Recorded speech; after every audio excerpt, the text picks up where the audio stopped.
السلام علیکم ورحمۃ اللہ وبرکاتہ نحمدہ ونصلی علی رسولہ الکریم اما بعد۔ قابل احترام بھائیوں، دوستوں اور بزرگوں، اللہ جل جلالہ عم نوالہ کو وہ بندہ اور وہ بندی بہت پسند ہیں جن کی سوچیں اچھی ہوں۔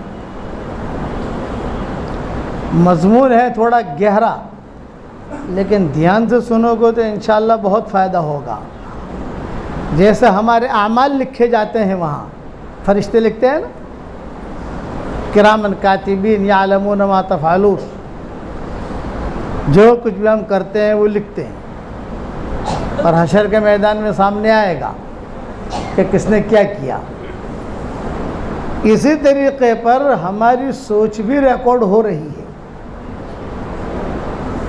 ہمارے خیالات بھی ریکارڈ ہوتے ہیں۔ انسان جو سوچتا ہے اس پر پکڑ ہو نہ ہو، وہ ایک علمی چیز ہے، وہ الگ مسئلہ ہے، لیکن ریکارڈ ہوتا ہے۔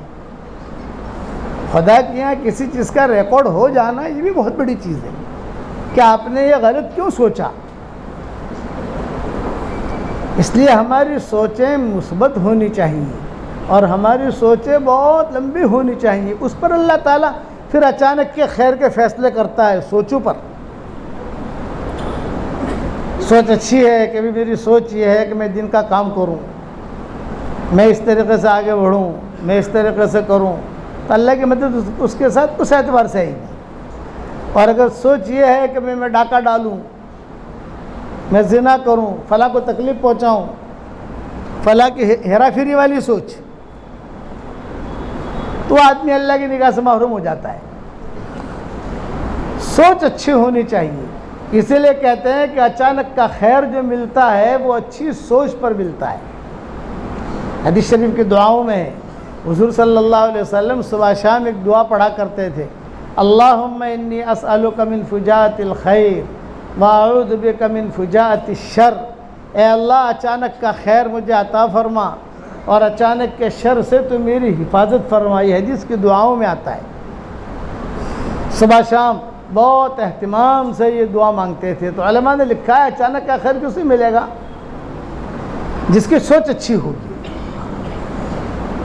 دیکھو حضرت خدیجہ رضی اللہ تعالیٰ عنہ جو تھی، ابھی اسلام نہیں آیا، سوچ ان کی اچھی تھی۔ حضور صلی اللہ علیہ وسلم کو ابھی نبوت بھی نہیں ملی، لیکن حضرت خدیجہ ہمیشہ سوچتی تھی کہ میرے پاس اللہ نے مجھے اتنا مال دیا ہے، تو میں کوئی رفیق کا حیات ڈھونڈوں تو ایسا ڈھونڈوں کہ جو بالکل صاف ستھرا ہو۔ سوچ کسی کے سامنے کہتی نہیں تھی، کسی کے سامنے تذکرہ نہیں کرتی تھی کہ بھی میں ایسا سوچ رہی ہوں، لیکن کافر سوچے، مسلمان سوچے، سب کی سوچ ریکارڈ ہوتی ہے وہاں۔ کوئی یہ نہیں ہے کہ مسلمان سوچے گا تو ریکارڈ ہوتی ہے، کافر سوچتا ہے تو نہیں ہوتی، یہ بات تو نہیں ہے، ریکارڈ تو سب کی ہوتی ہے وہاں۔ اسی لیے قرآن میں کہا وَلَقَدْ خَلَقْنَا الْإِنسَانَ وَنَعْلَمُ مَا تُوَسْوِسُ بِهِ نَفْسُهُ۔ دل میں آپ کے خیال آئے گا، ہم پڑھ لیں گے۔ پھر حشر کے میدان میں یہ سوچے لاوے نہ لاوے، لیکن آدمی جو گناہ کرتا ہے وہ سوچ پہلے سوچتا ہے، بعد میں گناہ کرتا ہے۔ نیکی کرتا ہے تو پہلے سوچتا ہے، بعد میں نیکی کرتا ہے۔ پہلے دماغ سے بات کرتا ہے کہ ہاں میں یہ نماز پڑھوں، میں یہ جاؤں، چلے میں جاؤں، 3 چلہ جاؤں، بیوی جو ہے وہ امید سے کیا ترتیب بناؤں گا، یہ سوچ پر بھی اللہ تعالیٰ اجر دے گا کہ اچھی سوچ ہے اس کی۔ تو حضرت خدیجہ جو ہے یہ سوچ میں تھی کہ میں کوئی میرے ساتھ شادی کرنے کے لیے پورا مکہ تیار ہے، قریش تیار ہیں۔ بڑے بڑے اس زمانے میں جو شادیاں ہوتی تھی، شادیاں کرتے تھے، وہ حسب نسب کے اعتبار سے کرتے تھے۔ جیسے ہمارے ہاں شیخ، وہ شیخ میں ہی لڑکی دیں گے، سید، وہ سید میں ہی لڑکی دیں گے، مومن برادری عام طور سے مومن برادری میں یہ لڑکی دیں گے، لیکن اس کو کفو کہتے ہیں۔ تو مکہ مکرمہ کے اندر بڑے بڑے قبیلے رہتے تھے. اس میں قریش، یہ قریش جو ہے اصل میں بہت بڑی مچھلی کو کہتے ہیں. سمندر میں جو سب سے بڑی مچھلی ہوتی ہے اس کو قریش کہتے ہیں. تو یہ قریش جو ہے وہاں سے چلا، چونکہ یہ مچھلی کی طرح سب کو نگلنے والے تھے، سب پر حاوی تھے یہ لوگ قریش. تو خدیجہ اپنی سوچ کو اندر دبائی ہوئی تھی، کسی کے سامنے تذکرہ نہیں، کسی کے سامنے بات نہیں. پیغام آتے تھے تو پیغام انکار کر دی تھی، مجھے نہیں کرنی شادی. حضور صلی اللہ علیہ وسلم، میں اس پہ سنا رہا ہوں اچانک کا خیر. آپ کو زندگی میں اگر اچانک کا خیر چاہیے اپنی سوچیں بدلو، کیونکہ سوچ کا معاملہ صرف اللہ کے ساتھ ہے اور کسی کے ساتھ نہیں. آدمی سوچتا ہے اس کا کنیکشن ڈائریکٹ اللہ کے ساتھ ہے، فرشتوں کے ساتھ بھی نہیں. آپ کہو گے سبحان اللہ تو فرشتہ لکھے گا، آپ گالی دو گے تو وہ لکھے گا، لیکن سوچو گے صرف اسے پتہ چلے گا اچھی بات کچھ سوچی ہے، بری سوچی تو صرف اسے پتہ چلے گا کہ کچھ گڑبڑ ہے، لیکن لکھ نہیں سکتا، اس کو آرڈر نہیں ہے لکھنے کا. اچھا کیسے پتہ چلے گا کہ ابھی تمہیں کہ اس نے اچھی بات سوچی ہے؟ علماء نے لکھا ہے کہ جب آدمی اچھی بات سوچتا ہے تو خوشبو اس کے بدن سے نکلتی ہے، فرشتے سنتے ہیں اس کو، فرشتے سمجھ جاتے ہیں کہ وہ اچھی بات سوچی ہے. اس نے گناہ کا کوئی ارادہ کرتا ہے تو بدبو نکلتی ہے، تو اس سے فرشتے سمجھ جاتے ہیں کہ اس نے کوئی گناہ کا ارادہ کیا ہے. لیکن اللہ کے یہاں تو پورا ریکارڈ ہے. حضور اکرم صلی اللہ علیہ وسلم کی عمر جب 22-23 سال کی ہو گئی، 23-24 سال کی، تو ابو طالب نے ایک عورت بلایا حضور صلی اللہ علیہ وسلم کو. حضور صلی اللہ علیہ وسلم 3 عورتوں کا تذکرہ بہت کرتے تھے. جب نبوت مل گئی اور حضور صلی اللہ علیہ وسلم کو اللہ نے نبوت دی، عروج بھی ہوا اور سارے کے سارے مطلب کہ حالات ٹھیک ہو گئے، مدینہ منورہ آ گئے، تو اپنی زندگی میں کبھی کبھی نجی مجلسوں میں 3 خواتین کا تذکرہ حضور بہت کرتے تھے. ایک حضرت خدیجہ کا، ایک ام ایمن کا، اور ایک فاطمہ سعدیہ کا. یہ ابو طالب کی بیوی تھی، حضرت علی کی والدہ تھی، حضرت فاطمہ کی ساس فاطمہ سعدیہ. حضور اس کا تذکرہ بہت کرتے تھے، بہت زیادہ. ام ایمن کا اور کبھی کبھار حضرت حلیمہ کا بھی تذکرہ کرتے تھے، لیکن زیادہ تر ان 3 عورتوں کا تذکرہ بہت کرتے تھے نجی مجلسوں میں، ماؤں کے سامنے ادھر ادھر بیٹھ کر. فاطمہ سعدیہ نے میرے ساتھ یہ کیا، میرے ساتھ یہ کیا، میرے ساتھ یہ کیا. یہاں تک کہ فاطمہ سعدیہ کا جب انتقال ہوا، یہ بعد میں مسلمان ہو گئی تھی، ابو طالب کے ڈر کی وجہ سے مسلمان نہیں ہوتی تھی. ابو طالب کا جب انتقال ہو گیا تو فاطمہ سعدیہ مسلمان ہو گئی.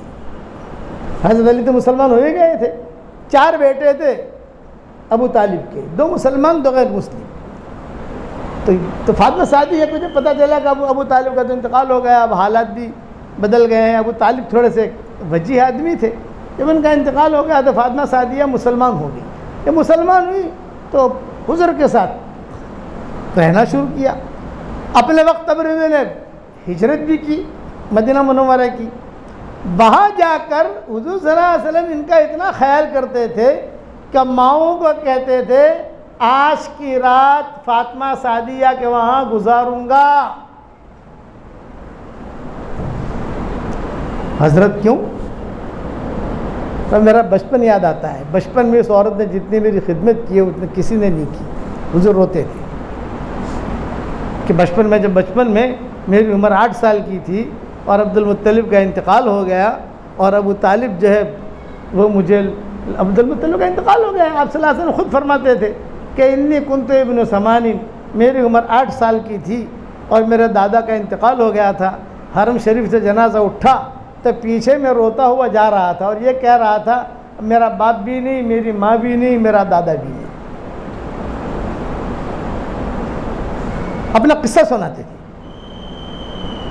تو ابو طالب نے جو ہے میرا ہاتھ پکڑا اور ہاتھ پکڑ کر عبد المطلب کے گھر پر لے گئے. محمد تمہارا سامان کہاں ہے، کیا ہے؟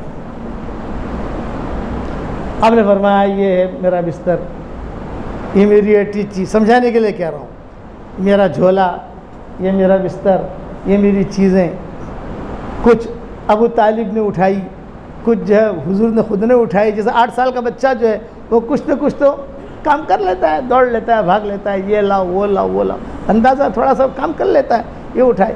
اور پھر ابو طالب روتے ہوئے جب اپنے گھر پر گئے ہیں اور فاطمہ سعدیہ وہاں تھی ان کی بیوی، اور زور سے ابو طالب نے کہا فاطمہ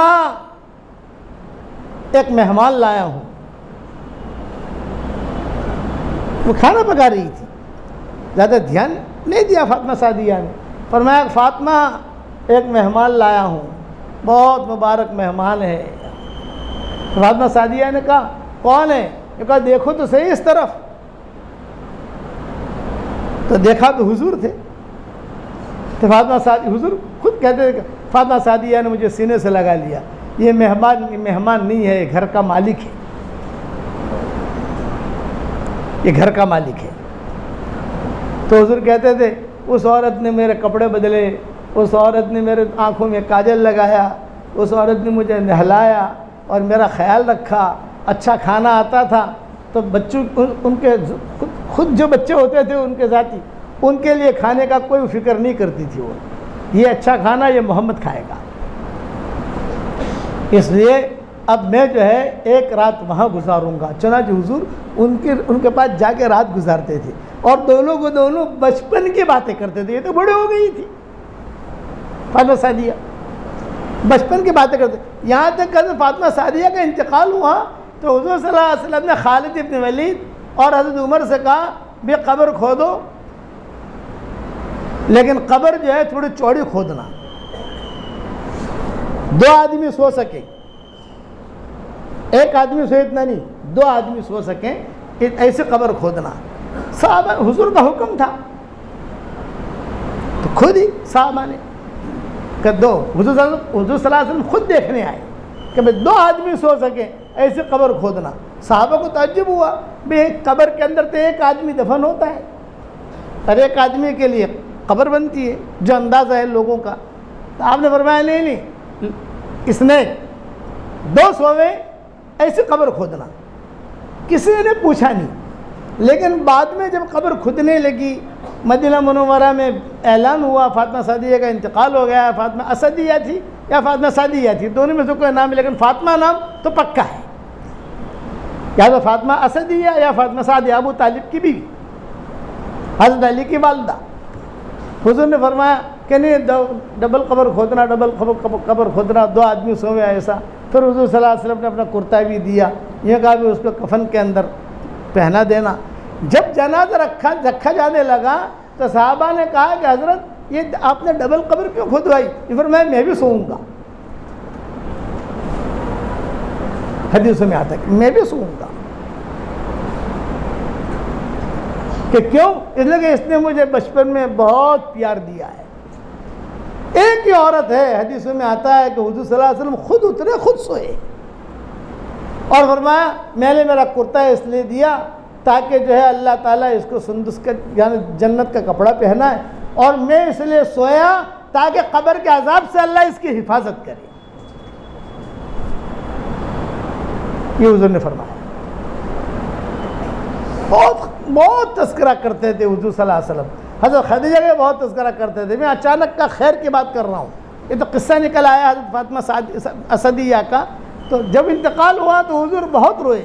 ماؤں نے کہا حضرت آپ اتنا کیوں رو رہے؟ یہ فرمائے بھی اس نے جو بچپن میں مجھے پیار دیا ہے میں نہیں بھول سکتا.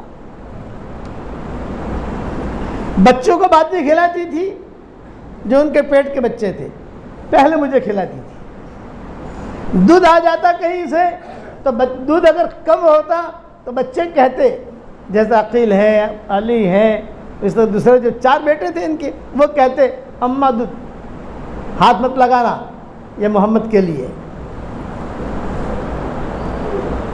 لیکن سوچ میں اسلام تھا. یہ سوچتی تھی مسلمان کیسے بنوں، شوہر مسلمان نہیں ہے، شوہر جو ہے وجی ہے، شوہر اڑا ہوا ہے، بات ماننے کے لیے تیار نہیں ہے، میں مسلمان کیسے بنوں. میں مسلمان کیسے بنوں، میں مسلمان کیسے بنوں۔ چنانچہ کتابوں میں لکھا ہے کہ ابو طالب کے انتقال کے بعد انہوں نے فوراً اسلام قبول کر لیا، کیونکہ اب وہ چیز ختم ہو گئی، وہ ڈر ختم ہو گیا نا شوہر کا جو تھا وہ۔ یہ فاطمہ سعدیہ اچھی سوچ، خود قبر میں اترے، خود سوئے اور خود سو کر پھر اٹھے، پھر دعا کی کہ اللہ قبر کے عذاب سے تو اس کی حفاظت کرنا، بچپن میں اس نے میرا خیال رکھا تو اس کا خیال رکھنا۔ ایک ہی عورت ملتی ہے ساری حدیث کی کتابوں میں کہ جس کی قبر میں حضور خود سوئے، آرڈر دیا، آرڈر خالد بن ولید کو اور عمر کو کہ مزدار لمبی، یہ دو نام ہے، غالباً کوئی اور صحابہ ہو، نام مجھے یاد نہ رہا ہو، لیکن یہ بات تو صحیح ہے کہ حضور صلی اللہ علیہ وسلم خود سوئے۔ تذکرہ کرتے تھے اور بہت تذکرہ کرتے تھے، ام ایمن کا تذکرہ کرتے تھے، حضرت خدیجہ کا تذکرہ کرتے تھے، ان کے سوچوں کا تذکرہ کرتے تھے کہ ام ایمن جو ہے یہ قبول صورت نہیں تھی، لیکن حضور صلی اللہ علیہ وسلم کو بچپن میں بہت رکھا ام ایمن نے۔ جب حضور صلی اللہ علیہ وسلم کے والدہ کا انتقال ہو گیا تو ام ایمن ساتھ تھی، تو ابا نے دفن کیا، تو حضور 5 سال کی عمر تھی آپ کی، حضور صلی اللہ علیہ وسلم بھی قبر میں چلے گئے کہ یہ مشرکین جو تھے ہمارے ہاں تو جلاتے ہیں، ان کے یہاں دفنانے کا معمول تھا۔ اسی لیے ابھی جہاں مسجد نبوی ہے، ہماری پرانی مسجد نبوی، وہ مشرکین کا قبرستان تھا، سارے مشرکین کا قبرستان مدینہ کا وہاں تھا۔ جب حضور صلی اللہ علیہ وسلم ہجرت کر کے آئے تو حضور نے فرمایا کہ ابھی یہ قبرستان جو ہے اس کا یعنی اب عروج ہونے لگا، یہود بھی تھوڑے کمزور پڑنے لگے، وہ جو مشرکین تھے مدینہ منورہ کے وہ بھی تھوڑے کمزور پڑنے لگے، اوس اور خزرج کے لوگ مسلمان ہونے لگے، بڑے بڑے جو چودھری تھے وہ، تو حضور صلی اللہ علیہ وسلم نے فیصلہ کیا بھئی یہ کیا ہے؟ حضور نے پوچھا بھئی یہ کیا ہے؟ تو صحابہ نے کہا حضرت یہ مشرکین کا قبرستان ہے۔ آپ نے فرمایا اس کو پاٹو، اور جو نئی قبر ہو، جیسے جلدی دفن ہوا ہے کوئی، تو اس کی لاش کو نکال کر وہ ٹکڑ کہیں کسی دور جگہ پھینک دو، اور وہاں جو ہے اپنی مسجد کا حضور نے خود نقشہ بنایا۔ اور سہل سہیل کی زمین، سہل سہیل کی زمین تھی، یہ قصہ معروف مشہور ہے۔ تو مشرکین جو ہے یہ دفناتے تھے، اس وقت جلاتے نہیں تھے۔ یہ جلانا کب سے شروع کیا انہوں نے، اس کی مستقل تاریخ ہے کہ انہوں نے جلانا شروع کیا، لیکن وہ لوگ جو ہے وہ دفناتے تھے وہاں۔ جلانا کب سے شروع کیا مستقل تاریخ ہے، کبھی سناویں گے انشاءاللہ، وہ بھی سننے جیسی ہے کہ یہ چیز کہاں سے آئی۔ میں سوچتا ہوں سوچ، یہ آپ کو بتا رہا ہوں، اچھی سوچ ہوگی تو اچھی سوچ والا کبھی بھی نامراد نہیں ہوگا، اور بری سوچ والا کبھی بھی کامیاب نہیں ہوگا۔ عمل آپ ایک طرف چھوڑ دیجئے، میں تو کہتا ہوں سوچ بھی اچھی بناؤ، ہمارے ملک کے بارے میں اچھا سوچو، اللہ کے ساتھ اچھا گمان کرو، انا عند ظن عبدی بی، میں میرے بندے کو گمان کے ساتھ ہوں۔ تو یہ ام ایمن کا تذکرہ کرتے تھے، حضور صلی اللہ علیہ وسلم کو نکالنے والی ام ایمن تھی۔ بیٹا محمد تمہاری ماں کا تو انتقال ہو گیا ہے۔ نہیں میں میری ماں کے ساتھ سوؤں گا۔ نہیں، ارے تمہاری ماں کا تو انتقال ہو گیا ہے۔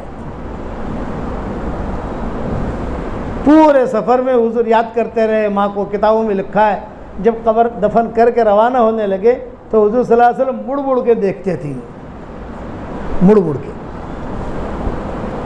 ماں کی یاد کہ مڑ مڑ کے دیکھتے تھے۔ تو یہ ام ایمن جو ہے یہ حضور کو اٹھا لیتی تھی اور اٹھا کر چہرہ وہاں سے ہٹا لیتی تھی، دور تک، کتابوں میں لکھا ہے دور تک حضور صلی اللہ علیہ وسلم یوں کر کے بچپن میں ماں کی قبر کی طرف دیکھتے تھے۔ حضور تذکرہ کرتے تھے، جب مکہ مکرمہ پہنچے تو عبد المطلب کو پتہ چلا، میں سوچ پر بتا رہا ہوں یہ قصے، عبد المطلب کو پتہ چلا کہ پوتا آ رہا ہے، آمنہ آ رہی ہے۔ اس زمانے میں واٹس ایپ تو تھا نہیں، ٹیلی فون تو تھا نہیں کہ فوراً خبر پھیل جائے، انہیں تو یہ خبر تھی کہ قافلہ مدینہ سے آ رہا ہے۔ تو عبد المطلب، ابو طالب، یہ فاطمہ صدیہ، یہ سارے کے سارے استقبال کے لیے آتے تنعیم میں۔ یہ ان کا یعنی کوئی بھی مہمان آتا تو یہی جو ہے یعنی مکہ کی بارڈر یہاں سے لگ جاتی ہے، تو وہ لوگ آتے تھے، استقبال کرتے تھے، روزانہ آتے۔ بھئی پتہ نہیں آج دیر ہو گئی، آج کیوں نہیں آئے، یہاں تک کہ یہ لوگ مکہ مکرمہ پہنچ گئے یہ قافلہ. تو سب سے پہلے عبد المطلب نے نگاہ ڈالی اور کہا کہ این محمد، محمد کہاں ہے، این آمنہ کہاں ہے. تو حضور صلی اللہ علیہ وسلم تو ام ایمن کے پاس تھے. تو عبد المطلب بہت خفا ہوئے. کبھی یہ ام ایمن نے کیوں اٹھا رکھا ہے، مطلب کہ ام ایمن اٹھائے اور ماں اٹھائے، دونوں میں فرق ہے. ایک باندی کی شکل ہے، ماں ہے، ماں کی ممتا. تو محمد کو ماں نے کیوں نہیں رہا، این آمنہ. اب کسی کی ہمت نہیں ہو رہی ہے کہ کوئی کہے گا آمنہ کا تو انتقال ہو گیا ہے. سب خوف کھاتے تھے عبد المطلب سے کہ بہت اونچے آدمی تھے عبد المطلب. بچپنا ان کا بہت یتیمی میں گزرا، عبد المطلب کا بہت یتیمی میں.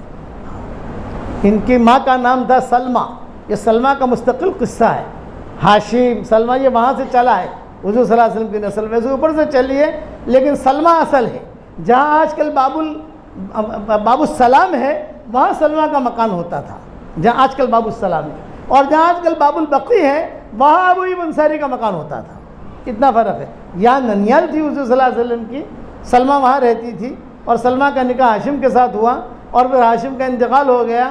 سلمہ حمل سے ٹھہری، اور سلمہ نے جب بچہ جنم دیا یہ عبد المطلب تھے.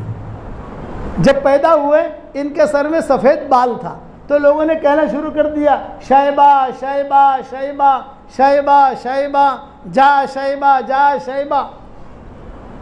بوڑھا آ گیا. مدینہ میں سارا اعلان ہوا، بوڑھا آ گیا. لوگ دیکھنے آئے، رہے کیا ہوا؟ ارے یہ لڑکا پیدا ہوا ہے سلمہ کے بیٹا. اور ہاشم کا انتقال ہو گیا فلسطین میں، تجارت کے لیے جاتے تھے، اور سلمہ جو زندہ تھی. یہ عبد المطلب پیدا ہوئے، اور لوگ سفید بال تو کہا شیبہ جا شیبہ جا شیبہ جا شیبہ. مکہ والوں کو پتہ چلا کہ ابھی ہاشم کا تو انتقال ہو گیا ہے، اس نے شادی کی. اصل قصہ یہ ہوا، اب میں جب بات چھڑی ہے تو بات پوری کر لوں، کہ ہاشم جو تھے یہ بہت خدمت کرتے تھے لوگوں کی، روٹی چور چور کے کھلاتے تھے مکہ والوں کو، اس لیے ان کا نام پڑا ہاشم. بہت خدمت کرتے تھے. یہ مدینہ آئے، مدینہ جب آئے تو سلمہ پر نظر پڑی، تو لوگوں سے کہا من ہادا، یہ لڑکی کون ہے؟ یہ کہ سلمہ ہے. اچھا، یعنی یہ فارغہ، یہ فارغ ہے یا کسی کے ماتحت ہے؟ فرمایا نہیں، مطلقہ ہے یا بیوہ ہے، جو بھی جملے کہے. تو میں شادی کرنا چاہتا ہوں. آئے ہیں سفر کے لیے، یعنی بیت المقدس جانا ہے یا شام جانا ہے. مدینہ راستے میں پڑتا تھا، یہاں ٹھہرتے تھے 10 دن 12 دن، آرام کرتے تھے لوگ، پھر سفر کرتے تھے آگے. انہوں نے وہاں سلمہ سے شادی کر لی. 15 دن ٹھہرے، حمل ٹھہرا. اب یہ آگے گئے، آگے جا کر ان کو سانپ نے کاٹا، وہ تو وہیں مر گئے، واپس تو آ نہیں سکے. مکہ والے ڈھونڈتے رہے بھی ہمارا ہاشم کہاں گیا. 1 سال کے بعد پتہ چلا کہ وہ تو مر گیا ہے. ارے پھر 1.5 سال کے بعد پتہ چلا کہ اس نے تو وہاں شادی کی تھی مدینہ میں. ایک لڑکا ہی پیدا ہوا، شیبہ، ان کا نام تھا شیبہ. مدینہ والوں نے شیبہ نام رکھا تھا. اب یہ بھائی سارے کے سارے آئے مکہ سے، میں لڑکا تو ہمارا ہے. تو لڑکے والوں نے کہا بھائی لڑکا بھی تمہارا، لڑکی بھی تمہاری، سلمہ کو بھی لے جاؤ، اب اس کو بھی لے جاؤ. تو عبد المطلب نام کا آدمی تھا وہاں ایک، تو وہ جو ہے وہ لے کر آئے. تو عبد المطلب جو یہ حضور کے دادا جو تھے، پھٹے پرانے کپڑے، چہرہ اترا ہوا، مرجھائے ہوا، بہت دبلے، کھانا بھی نہیں ملتا تھا. تو لوگوں نے کہا من ہادا، تو کہا کہ ہادا عبد المطلب، یعنی میرا غلام ہے. تب ان کا نام عبد المطلب پڑا. یعنی یہ کہتے ہوئے شرماتے تھے کہ بھی اتنا کمزور لڑکا قریش کا کیسے ہو سکتا ہے. لیکن اللہ تعالیٰ نے پھر ہاتھ پکڑا عبد المطلب کا، یہ عبد المطلب بنے حضور صلی اللہ علیہ وسلم کے دادا. تو روایت میں یہ کہ جب یہ قافلہ آیا تو عبد المطلب نے کہا این آمنہ کہاں ہے بھائی؟ تو ایک آدمی نے قریب آ کر کہا کہ آمنہ کا تو انتقال ہو گیا. او ہو فوراً حضور کو اٹھایا اور اپنے سینے سے لگایا، اور گھر پہنچنے تک، اس لیے کہ عبد المطلب نے گھر تیار کیا تھا آمنہ کے لیے، حضور کے لیے بھی بستر تیار کیا تھا، 5 سال کی عمر تھی آپ کی، کھانا تیار کیا تھا، کھجوریں رکھی تھی اس دور کے اعتبار سے، جو گوشت وغیرہ ہوتا ہے وہ گوشت سکھاتے تھے عرب لوگ، جو ہے وہ گوشت کے ٹکڑے رکھے تھے کہ بھئی آئے گی آمنہ پکائے گی، بچہ بھی کھائے گا ہم بھی کھائیں گے۔ اب وہ لے کر حضور صلی اللہ علیہ وسلم کو لے کر جب پہنچے ہیں عبد المطلب مکہ مکرمہ، اور جب دروازہ کھول رہے تھے اس وقت میں عبد المطلب دھاڑے مار مار کر روئے ہیں، بہت روئے۔ لوگوں نے کہا کیوں؟ بولے گھر بھی یتیم ہو گیا، عبداللہ بھی چلا گیا، آمنہ بھی چلی گئی، یہ بچہ اکیلا، یہ بچے کی پرورش کا مجھے فکر ہے کہ بچے کو کون سنبھالے گا اور کون کرے گا۔ خود نے دروازہ کھولا، اور خود نے دروازہ کھول کر جو بھی سامان تھا وہ سارا سامان لیا، اپنے گھر پہ لے آئے، اور اس کے اندر یہ فاطمہ اسدیہ نے بہت مدد کی، ابو طالب کی بیوی، یعنی ان کے بہو ہی عبد المطلب کی بہت مدد کی، سامان اٹھایا، وہ بھی روتی تھی، وہ بھی روتی تھی، سوچ اونچی تھی، گھر کا ماحول ایسا تھا کہ مسلم اسلام قبول نہیں کر سکتی۔ چنانچہ عبد المطلب جو ہے یہ فکر میں رہتے تھے، ام ایمن بھی تھی، ام ایمن نے کہا کہ چچا آپ فکر نہ کریں، مجھے دے دیں، میں اس کو سنبھالوں گی۔ تو عبد المطلب نے ان کے ذمہ یہ کام کیا کہ ابھی فاطمہ اسدیہ جو ہے یہ بھی دیکھے گی، ہمارے گھر والے بھی دیکھیں گے، سب دیکھیں گے، لیکن باہر کے کام کھلانا پلانا گھمانا یہ تمہارے ذمہ، یہ ام ایمن۔ تو حضور صلی اللہ علیہ وسلم اس کا بہت تذکرہ کرتے تھے، کبھی کبھی بیٹھے رہتے تو ام ایمن آتی، یہ مدینہ منورہ کی بات ہے، اب تو اسلام آ گیا، اسلام عروج پر بھی آ گیا، آتی اور کہتی، سلام کرنے کی کوشش کرتی، حضور کہتے ماں سلام مت کرنا، سلام مت کرنا، سلام مت کرنا، وعلیکم السلام وعلیکم السلام وعلیکم السلام، حضور خود جواب دے دیتی، سلام مت کرنا، بیٹھ جاؤ وہیں بیٹھ جاؤ، بوڑھی ہو گئی تھی ام ایمن، جب آتی تو حضور کہتے سلام مت کرنا، سلام مت کرنا، صحابہ ہنستے تھے، حضور منع کرتے تھے سلام مت کرو، پھر حضور صلی اللہ علیہ وسلم پوچھتے تھے صحابہ سے، بھئی کیوں ہنستے ہو تم لوگ؟ جب آتا تو آپ نے اس کو سلام کرنے سے منع کیا؟ فرمایا اصل بات یہ ہے کہ اس کی زبان میں لکنت ہے، اور یہ سلام کرنا چاہتی ہے ڈھنگ کا، لیکن کر نہیں سکتی، کہنا چاہتی ہے سلام اللہ علیکم، زبان میں لکنت کی وجہ سے کہہ نہیں سکتی، تو کہتی ہے سلام اللہ علیکم، جب یہ تو بددعا ہو گئی، اس لیے میں منع کرتا ہوں کہ تم سلام مت کرو۔ میں اس لیے پہلے حضور آتے، حضور کہتے وعلیکم السلام وعلیکم السلام وعلیکم السلام، پھر حضور نے جملہ فرمایا، اس کے ظاہری شکل و صورت کو مت دیکھو، قبول صورت ہے یا نہیں وہ مت دیکھو، اس عورت کا اتنا اونچا درجہ ہے، اتنا اونچا درجہ ہے کہ میں نے اس کو جنت میں چلتے پھرتے دیکھا ہے۔ سوچ، کام لمبے چوڑے کچھ نہیں کر سکتی، سوچ، اونچی سوچ تھی۔ آتی حضور صلی اللہ علیہ وسلم کے پاس وہ لاٹھی عصا وغیرہ لے کر، اور سب کے سامنے حضور کو کہتی پی لے محمد، اے اللہ کے نبی پی لو، یہ نہیں محمد اسے پی لو، تو حضور یہ دیکھتے، پھر مجھے اس کی حاجت نہیں ہے، تو کہتے ماں دے رہی ہے پی لو، تو حضور صلی اللہ علیہ وسلم کچھ گھٹ پی لیتے، پھر جملہ کہتے مجھے میری ماں کا پیار اس سے ملتا ہے۔ جب حضور صلی اللہ علیہ وسلم سوچ، یہ سوچ پر بتا رہا ہوں، حضرت خدیجہ کا قصہ رہ جائے گا، وہ انشاءاللہ پورا کروں گا۔ سوچ، جب حضور صلی اللہ علیہ وسلم کا انتقال ہو گیا تو بہت روئی، کوئی در کوئی مکان وغیرہ نہیں تھا ان کا، ام ایمن کا چھوٹی سی جھوپڑی تھی، لیکن مسجد نبوی کے باہر اپنا جب حبشانی بیٹھا کرتی ہے نا بوڑھی عورتیں، بس اپنا بچھا کر جو وہیں سو جاتی تھی، وہیں لیٹی رہتی تھی۔ حضور صلی اللہ علیہ وسلم کا جب انتقال ہوا تو بہت روئی، صحابہ نے کہا کہ تم اتنا رو رہی ہو، ابو بکر عمر آئے، یہ کہا بھی تم اتنا رو رہی ہو، پوری مسجد نبوی میں تمہاری آواز گونج رہی ہے، رونا کم کرو۔ تو ام ایمن نے کہا کہ اے ابو بکر، اے عمر، میں حضور صلی اللہ علیہ وسلم کے انتقال پر نہیں رو رہی ہوں، حضور کے انتقال پر نہیں رو رہی ہوں، تو پھر کیوں رو رہی ہو آپ؟ فرمایا میں اس لیے رو رہی ہوں کہ آسمان سے جو وحی آتی تھی وہ وحی کا دروازہ اب بند ہو گیا، اب وحی نہیں آئی، تازہ خبریں آتی تھی وہ بند ہو گیا۔ ابوبکر کا انتقال ہوا، کم روئی، زیادہ نہیں روئی۔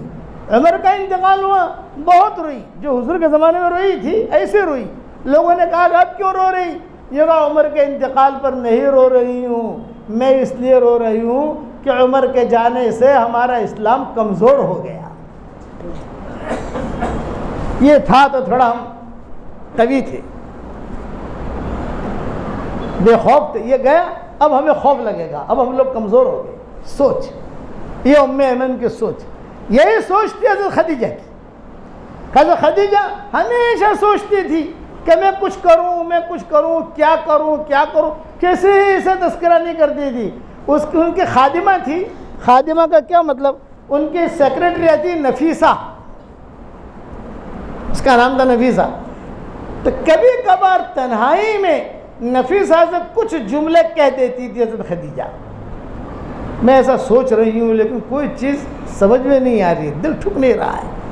اتنے میں حضور صلی اللہ علیہ وسلم کی عمر ہو گئی 22-23 سال کی، تو ابو طالب نے بٹھا کر کہا، یہ فاطمہ اسدیہ بھی تھی، یہ سب نے بٹھا کر کہا بیٹا آپ کی عمر ہو گئی 22-23 سال کی، اب وہ دھندا بندہ کرو، خرچہ، گھر کا خرچہ۔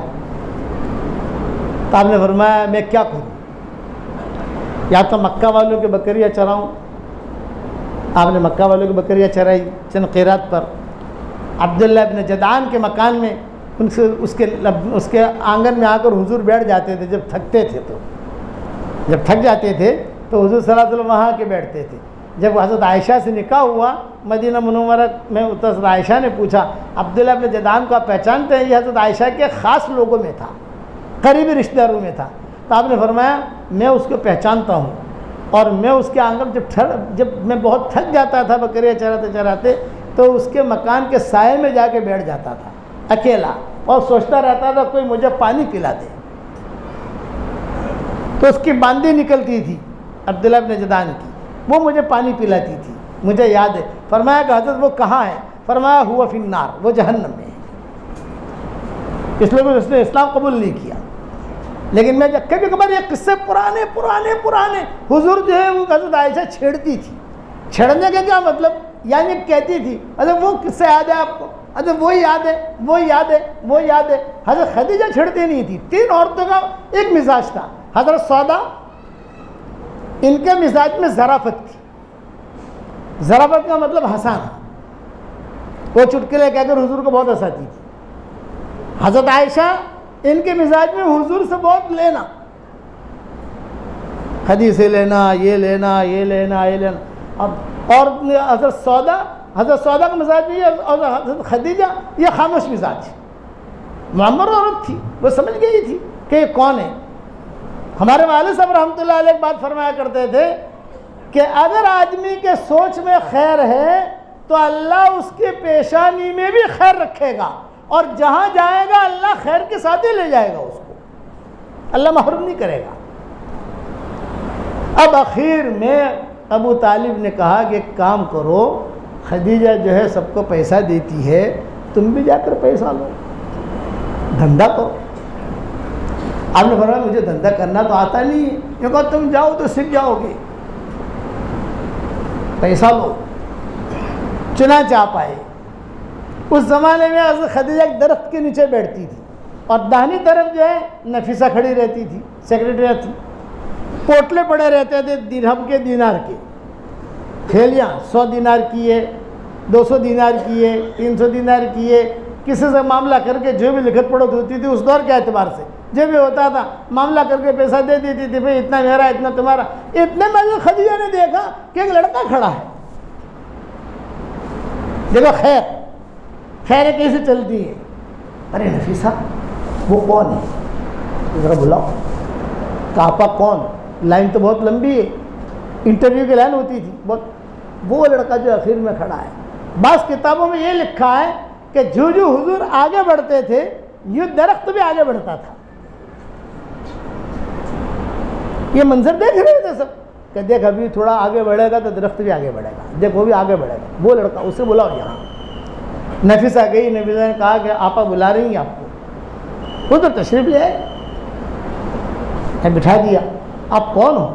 کہ محمد ابن عبداللہ ابن عبد المطلب. اچھا معروف تھے. کیوں آئے ہو؟ یہ کہا میں بھی کوئی دھندا کر لوں. اچھا ٹھیک ہے.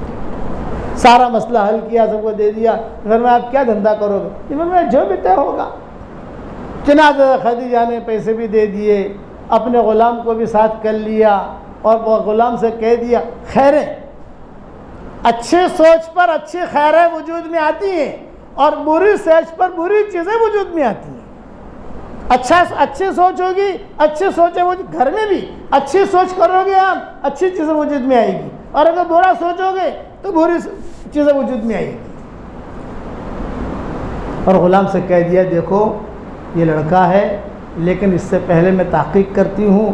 نفیسہ سے کہا کہ نفیسہ اس کا بایو ڈاٹا نکال، کہاں رہتا ہے، کیا نہیں سارے.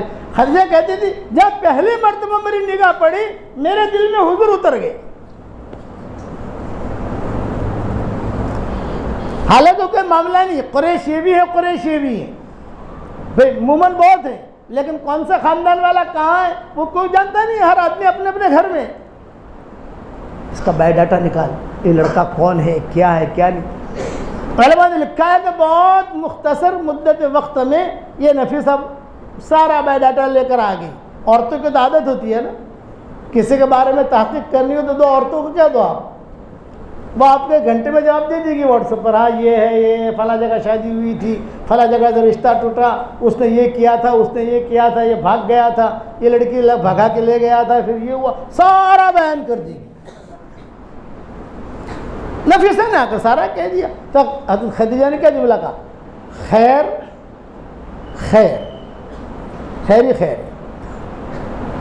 خود صلی اللہ علیہ وسلم کو بھیج دیا، غلام کو ساتھ کر دیا، اور غلام کو کہا پورا ڈیٹیل دینا. پورا قصہ ہوا سفر کا، وہ قصہ میں بیان نہیں کرتا، میں تو صرف حضور صلی اللہ علیہ وسلم کی نکاح خیر کیسے وجود میں آئی وہ بیان کروں گا. چنانچہ کتابوں میں لکھا ہے کہ آپ جب حضور صلی اللہ علیہ وسلم سفر کر کے آئے، سفر کے راستے میں بہت قصے ہوئے، راہبوں کے، پادریوں کے، سانپوں کے، جناتوں کے، بڑے بڑے راہب رہبان کے. ایک درخت کے نیچے ٹھہرے تو سارے راہب آ گئے. عربی کہا کہ بھائی ہماری کتابوں میں لکھا ہے اس درخت کے نیچے آخری نبی آ کر ٹھہرے گا، یہ آخری نبی ہونے والا ہے، کہ اس سے پہلے کوئی ٹھہرے گا نہیں. یہ ہے، یہ سارے قصے ہوئے. واپسی میں آ کر حضرت خدیجہ کو سنائے غلام نے. اب حضور صلی اللہ علیہ وسلم سے حضرت خدیجہ حساب لینے بیٹھی، کتنا دھندا ہوا، کیا نفع ہوا، سمجھ گئے نا. آپ نے فرمایا یہ نفع، یہ موڑی، اور میرا کچھ معاملہ ہوا ہے غلام کے ساتھ، کوئی معاملہ ہوا تھا حضور کا غلام کے ساتھ، وہ کسی سے لڑ رہا تھا. تو آپ نے فرمایا بھی کیوں لڑتے ہو تم؟ یہ فرمایا میرا پیسہ اتنا، میرے حساب میں سے کاٹ لینا، لڑو مت. یہ اس کا پیسہ، سارا حساب چوکھا. تو خدیجہ نے کیا کہا؟ اچھا میرا کتنا ہے؟ یہ کہا آپ کا اتنا، اور آپ کا کتنا ہے؟ یہ. حالانکہ حضرت خدیجہ کو اس چیز کی ضرورت نہیں تھی، لیکن وہ امتحان لے رہی تھی. تو حضرت خدیجہ نے دے دیے پیسے، بھی یہ آپ کا نفع، آپ رکھ لو، پوٹلی آپ کے نفع کی ہے. تھوڑی دیر کے بعد حضرت خدیجہ نے کہا یہ راس المال بھی لے لو، مڑی جو تھی وہ، یہ بھی تمہاری، میری طرف سے ہدیہ. حضور تو بہت خوش ہو گئے کہ ماشاءاللہ نفع بھی ملا اور راس المال بھی ملا. پھر وہ جو غلام کا معاملہ تھا، اب خدیجہ نے کہا یہ بھی رکھ لو، اس کا حساب کتاب میں سمجھ لوں گی. وہ بھی آ گیا، جہاں سے راس المال بھی آ گیا، نفع بھی آ گیا، اور ساری چیزیں آ گئی. اب حضور تو بہت خوش. اب جو ہے خدیجہ نے کہا نفیسہ دور چلے جاؤ، میں بات کرنا چاہتی ہوں. اکیلے حضور ہیں، خدیجہ ہیں. حضور صلی اللہ علیہ وسلم خدیجہ پوچھ رہی ہے محمد تمہارا ارادہ شادی اور نکاح کرنے کا ہے؟ تو آپ کما رہے تھے، تھوڑے سے شرمائے، جو کمارا آدمی کماری لڑکی شرماتی ہے. آپ نے فرمایا حاجت تو ہے مجھے، اتنا جملہ کہا، عندی حاجہ، مجھے حاجت تو ہے، اچھا تو کیا خیال ہے اگر میرے ساتھ تمہارا نکاح ہو جائے؟ خود نے پیغام رکھا ہے۔ تو آپ فرماتے تھے کہ اوہ اتنی بڑی عورت، میں غریب، میرے پاس تو گھر بھی نہیں ہے، اتنی بڑی عورت ہے۔ تو مجھے تو یعنی ہمارے یہاں مثال مشہور ہے کہ دن میں تارے نظر آنے لگے، دانتوں میں پسینے ہونے لگا۔ دانتوں میں پسینہ ہوتا نہیں ہے بھائی، دانتوں میں پسینہ نہیں ہوتا، دن میں تارے نظر نہیں آتے۔ کبھی میں تو ایسا پریشان ہو گیا کہ ارے یہ عورت مجھے کہہ رہی ہے۔ آپ خاموش رہے، نہیں جواب دو، جواب دیجئے، اگر میرے ساتھ تمہارا نکاح ہو جائے کیا جواب دیں؟ آپ جو ہے نیچے مڑی کر یا نیچے نگاہ یہ کر کے خاموشی کے ساتھ جو ہے وہ سرخ چہرہ ہو گیا آپ کا، جواب دیجئے۔ تو آپ نے جواب دیا، اور جواب یہ دیا کہ بھئی یہ رشتہ داری کا معاملہ، نکاح کا معاملہ، یہ تو تھوڑا چچا وغیرہ ہمارے جو رشتہ دار ہیں ان سے تھوڑا پوچھنا پڑے گا، اس کے بعد یہ چیز سوچی جا سکتی ہے۔ حکیمانہ جواب دیا۔ تو خدیجہ نے کہا کہ ٹھیک ہے، تم جاؤ اور تم جا کر جو ہے مشورہ کر کے مجھے خبر کرنا۔ اب حضور کو تو خوشیاں ہی خوشیاں ہیں، مال مل گیا، نفع مل گیا، وہ جو حساب کتاب تھا اس کا، نوکر کا، غلام کا، وہ بھی اوکے ہو گیا، اور خدیجہ نے پیغام بھی رکھ لیا۔ باہر نکلے تو وہ کہتے ہیں کہ میں اپنا گھر کا راستہ ہی بھول گیا، یہاں جانا ہے۔ بات بڑتا آدمی ہوتا ہے نا، ہم مدینہ منورہ میں ہوتے ہیں تو عام طور سے عصر بعد ہمارا بیان ہوتا ہے، تو ہم ان کے ساتھ شرط لگاتے ہیں، ہم بیان کے لیے آئیں گے، آپ کے یہاں کھانا نہیں کھائیں گے، آپ کی ذمہ داری صرف اتنی ہوگی کہ ہمیں حرم شریف چھوڑ دو، بس حرم شریف چھوڑ دو، تو اس کے بعد پھر ہماری منزل پر انشاءاللہ پہنچ جائیں گے۔ تو حرم میں جو شادی چھوڑنے کے لیے چلتا ہے تو حرم ہوتا ہے اس طرف، اور وہ لے کے جاتا ہے یوں، ارے بھائی تو احد کی طرف جا رہا ہے، حرم تو یہاں ہے، ارے مولانا آپ کو دیکھ کر میں راستہ ہی بھول گیا۔ اب یہ تھوڑی دیر کے لیے کھڑے رہے، کتنا لکھا ہے کہ کون سی گلی ہے یہاں، پھر یاد آیا ہاں یہ۔ اب وہاں اپنے گھر پر پہنچے، فاطمہ اسدیہ تھی، بہت اکرام کیا، محمد آ گیا۔ اور ابو طالب بھی تھے، ارے ماشاءاللہ محمد آ گیا۔ ارے اب جو ہے فوراً سب کے سامنے حضور نے سارا حساب کتاب بتایا، یہ میرا نفع، یہ بھی خدیجہ نے دیا، یہ موڑی بھی دے دی، یہ غلام کا میٹر تھی وہ بھی ہو گئی۔ ابو طالب تو بہت خوش ہو گئے، ان کے پاس مال تو تھا نہیں، فقیر لوگ تھے۔ سفر کیسا گزرا، ساری کارگزاری سنائی، پھر کہا میں ایک پرائیویٹ بات کرنا چاہتا ہوں۔ کرو۔ ابو طالب سے کہہ رہے ہیں، یہ کہا یہ سب بیٹھے ہیں، سب کے سامنے کیا کروں؟ ابھی اٹھو۔ بھائی فاطمہ رہے، اس لیے کہ فاطمہ تو خاص خدمت کرتی تھی حضور صلی اللہ علیہ وسلم، خیال رکھتی تھی۔ اور پھر حضور صلی اللہ علیہ وسلم نے خود کہا کہ میں سارا حساب کتاب دے کر آ رہا تھا تو خدیجہ نے ایک بات کہی ہے۔ کیا کہی؟ نے کہا اس نے یہ کہا ہے کہ تو میرے ساتھ اگر نکاح کرے کیا رائے ہے؟ تب وہ طالب نے کیا جواب دیا؟ تاریخی کتابوں میں لکھا ہے، ارے تو نے خواب دیکھا ہوگا۔ تو فاطمہ کیا کہہ رہی ہے؟ لا یہ بات نہیں، یہ میرا لڑکا ہے ہی اس قابل، یعنی دونوں میاں بیوی۔ وہ کیا کہہ رہے ابو طالب؟ ارے تو نے خواب دیکھا ہوگا۔ اور فاطمہ کیا کہہ رہی؟ یہ لڑکا ہے ہی اس قابل، وہ عورت اسی کے قابل ہے اور یہ اس کے قابل ہے۔ تو ابو طالب نے کہا اتنی بڑی چیز، ہم فقیر لوگ، یہ اتنی بڑی مالدار عورت، اتنی شریف عورت، اب بات کیسے کریں؟ تو فاطمہ نے کہا تم جاؤ، کہ محمد کو لے کے جاؤ۔ نہ اس کو لے کے کہاں جاتے ہو، تھکا ہارا آیا ہے، اس کو لے کے مت جاؤ، آپ خود چلے جاؤ۔ کبھی بیوی کی بات بھی ماننی چاہیے۔ بھیج دیا۔ وہاں جب گیا ابو طالب، دروازہ کھٹکھٹایا تو نفیسہ آئی، بھی ذرا آپا سے ملنا ہے۔ یہ کہا آپا کل ملے گی، آج نہیں۔ خدیجہ نے سن لیا، کون ہے؟ یہ کہا ابو طالب ہے۔ یہ کہا آنے دو ان کو۔ گئے۔ کیسا آنا ہوا ابو طالب؟ یہ فرمایا کہ میرا بھتیجا آیا تھا اور اس نے یہ بات کہی ہے، تو کیا یہ بات صحیح ہے؟ تو اب خدیجہ نے جواب دیا صحیح ہے، میں نے پیغام رکھا ہے۔ تو ابو طالب نے جواب کیا دیا، یوں کہا کہ ٹھیک ہے یہ بات تو آپ تیار ہیں، بھئی اس کے لیے ہم بھی تیار ہیں، مسئلہ یہ ہے کہ تمہارے والد، تمہارے ماموں، یہ سب جو گھر کے لوگ ہیں، بعض کتابوں میں کہ ان کا والد زندہ تھے، بعض کتابوں میں کہ بابو کا والد کا انتقال ہو چکا تھا، ماموں اور چچا زندہ تھے، دونوں تاریخی روایتیں ملتی ہیں، تو وہ کیسے مانیں گے؟ حضرت خدیجہ نے کہا وہ ٹینشن تم مت لو، وہ ترتیب میں بنا لوں گی۔ یہ تھوڑا ہمارے سمجھ میں تو آگے کیا ترتیب بنا، ہم سارا قریش میں اعلان کریں، لوگ جمع ہوں، پھر یہاں کہیں اٹکاوا ہو۔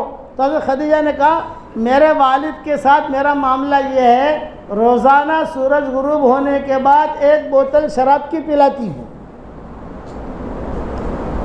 اور جب کوئی خاص کام کرانا ہو، کوئی بڑے چیک پر سگنیچر کروانا ہو، سمجھانے کے لیے کہہ رہا، چیک تو زمانے میں تھے نہیں، کہ بڑا کام کروانا ہو تو 2 بوتلیں پلا دیتی ہوں، جس دن ہماری نکاح کی بات طے ہوگی تو 2 بوتلیں پلا دوں گی، میں جو کہوں گے وہ اوکے کریں گے، منع کر ہی نہیں سکتے وہ۔ یہ خدیجہ نے جواب دیا، تاریخ طے ہوئی، خیریں چل رہی ہیں، اچھی سوچ اچھی خیر، بری سوچ برائی برائی برائی برائی پھیلے گی، ہمیں جو اچھی سوچ رکھو۔ خدیجہ تاریخ طے ہو گئی، حضور صلی اللہ علیہ وسلم آ گئے، ابو طالب بھی آ گئے، سب آ گئے، خدیجہ بھی آ گئی اور ان کے والد بھی بیٹھے ہیں، دو وہ بالکل بے ہوش تھے، نشے میں تھے ان کے والد۔ ابو طالب نے خطبہ پڑھا، خطبہ پڑھنے کے بعد ابو طالب نے کہا مال و منال کے اعتبار سے تم بہت اونچی ہو، لیکن شرافت اور عزت اور وقار، یہ جو بنیادی چیزیں ہیں صفات انسان کے اندر، اس میں میرا بھتیجا کا کوئی مقابلہ نہیں کر سکتا۔ خدیجہ نے کہا آپ نے بالکل سچ کہا، یہ فاطمہ صدیہ بھی ساتھ تھی۔ اب حضور صلی اللہ علیہ وسلم کو جو لنگوٹی ہے دوست، بھئی شادی دولہے کی شادی ہوتی تو دوست ہوتا ہے نہیں ہوتا؟ ارے بتاؤ تو صحیح، ہوٹل میں جاتے ہیں کھاتے ہیں، وہ عثمان ابن مظعون تھے، حضور کا لنگوٹی ہے دوست، آخر تک ساتھ رہے، پھر جب حضور کو نبوت ملی تو وہ روٹھ کے چلے گئے، بڑا قصہ ہے ان کا، پھر بعد میں آئے، پھر مدینہ میں انتقال ہوا ان کا، بقیع کا افتتاح ان سے ہوا ہے، سب سے پہلے بقیع میں وہ دفن ہوئے عثمان ابن مظعون۔ حضور نے فرمایا یہ ہمارے قافلے کا مقدمۃ الجیش ہے، بعد میں کبھی سنائیں گے انشاءاللہ، ابھی یہ پورا قصہ سن لو۔ اب شب زفاف میں گئے، کمرے میں داخل ہوئے، رات ہو گئی، خدیجہ نے ایک جملہ کہا کہ محمد، ابھی نبوت تو ملی نہیں ہے، نبوت تو 40 سال میں ملے گی، کہ محمد میں نے یہ سارا کام جو کیا ہے اور میں جو آپ کا ہاتھ پکڑ رہی ہوں، اس کا میرا مطلب کوئی اور نہیں ہے، ایک بات صرف میں کہنا چاہتی ہوں کہ آپ کی پیشانی پر مجھے نبوت کا نور ٹپکتے ہوئے محسوس ہوتا ہے، ایک زمانہ آئے گا کہ اللہ آپ کو نبی بنائے گا، جب اللہ آپ کو نبی بنائے اس وقت مجھے طلاق مت دے دینا۔ یہ جملہ کہا حضرت خدیجہ نے، کہ میری سوچ اچھی سوچ سے تھی، میں کعبے کی طرف دیکھ کے دعا کرتی تھی کہ اللہ میری سوچ اچھی ہے، اور یہ قرآن میں بھی ہے، إِن يَعْلَمِ اللَّهُ فِي قُلُوبِكُمْ خَيْرًا يُؤْتِكُمْ خَيْرًا، تمہارے دلوں میں ہم دیکھتے ہیں خیر ہوگی ہم تمہیں خیر دے دیں گے، یہ مت پوچھو کہاں سے دیں گے۔ جب حضور کو یہ جملہ کہا کہ آپ کی پیشانی پر مجھے نبوت کا نور ٹپکتے ہوئے محسوس ہوتا ہے، جب اللہ آپ کو نبی بنا دے مجھے طلاق مت دے دینا، اس پر حضور بہت روئے۔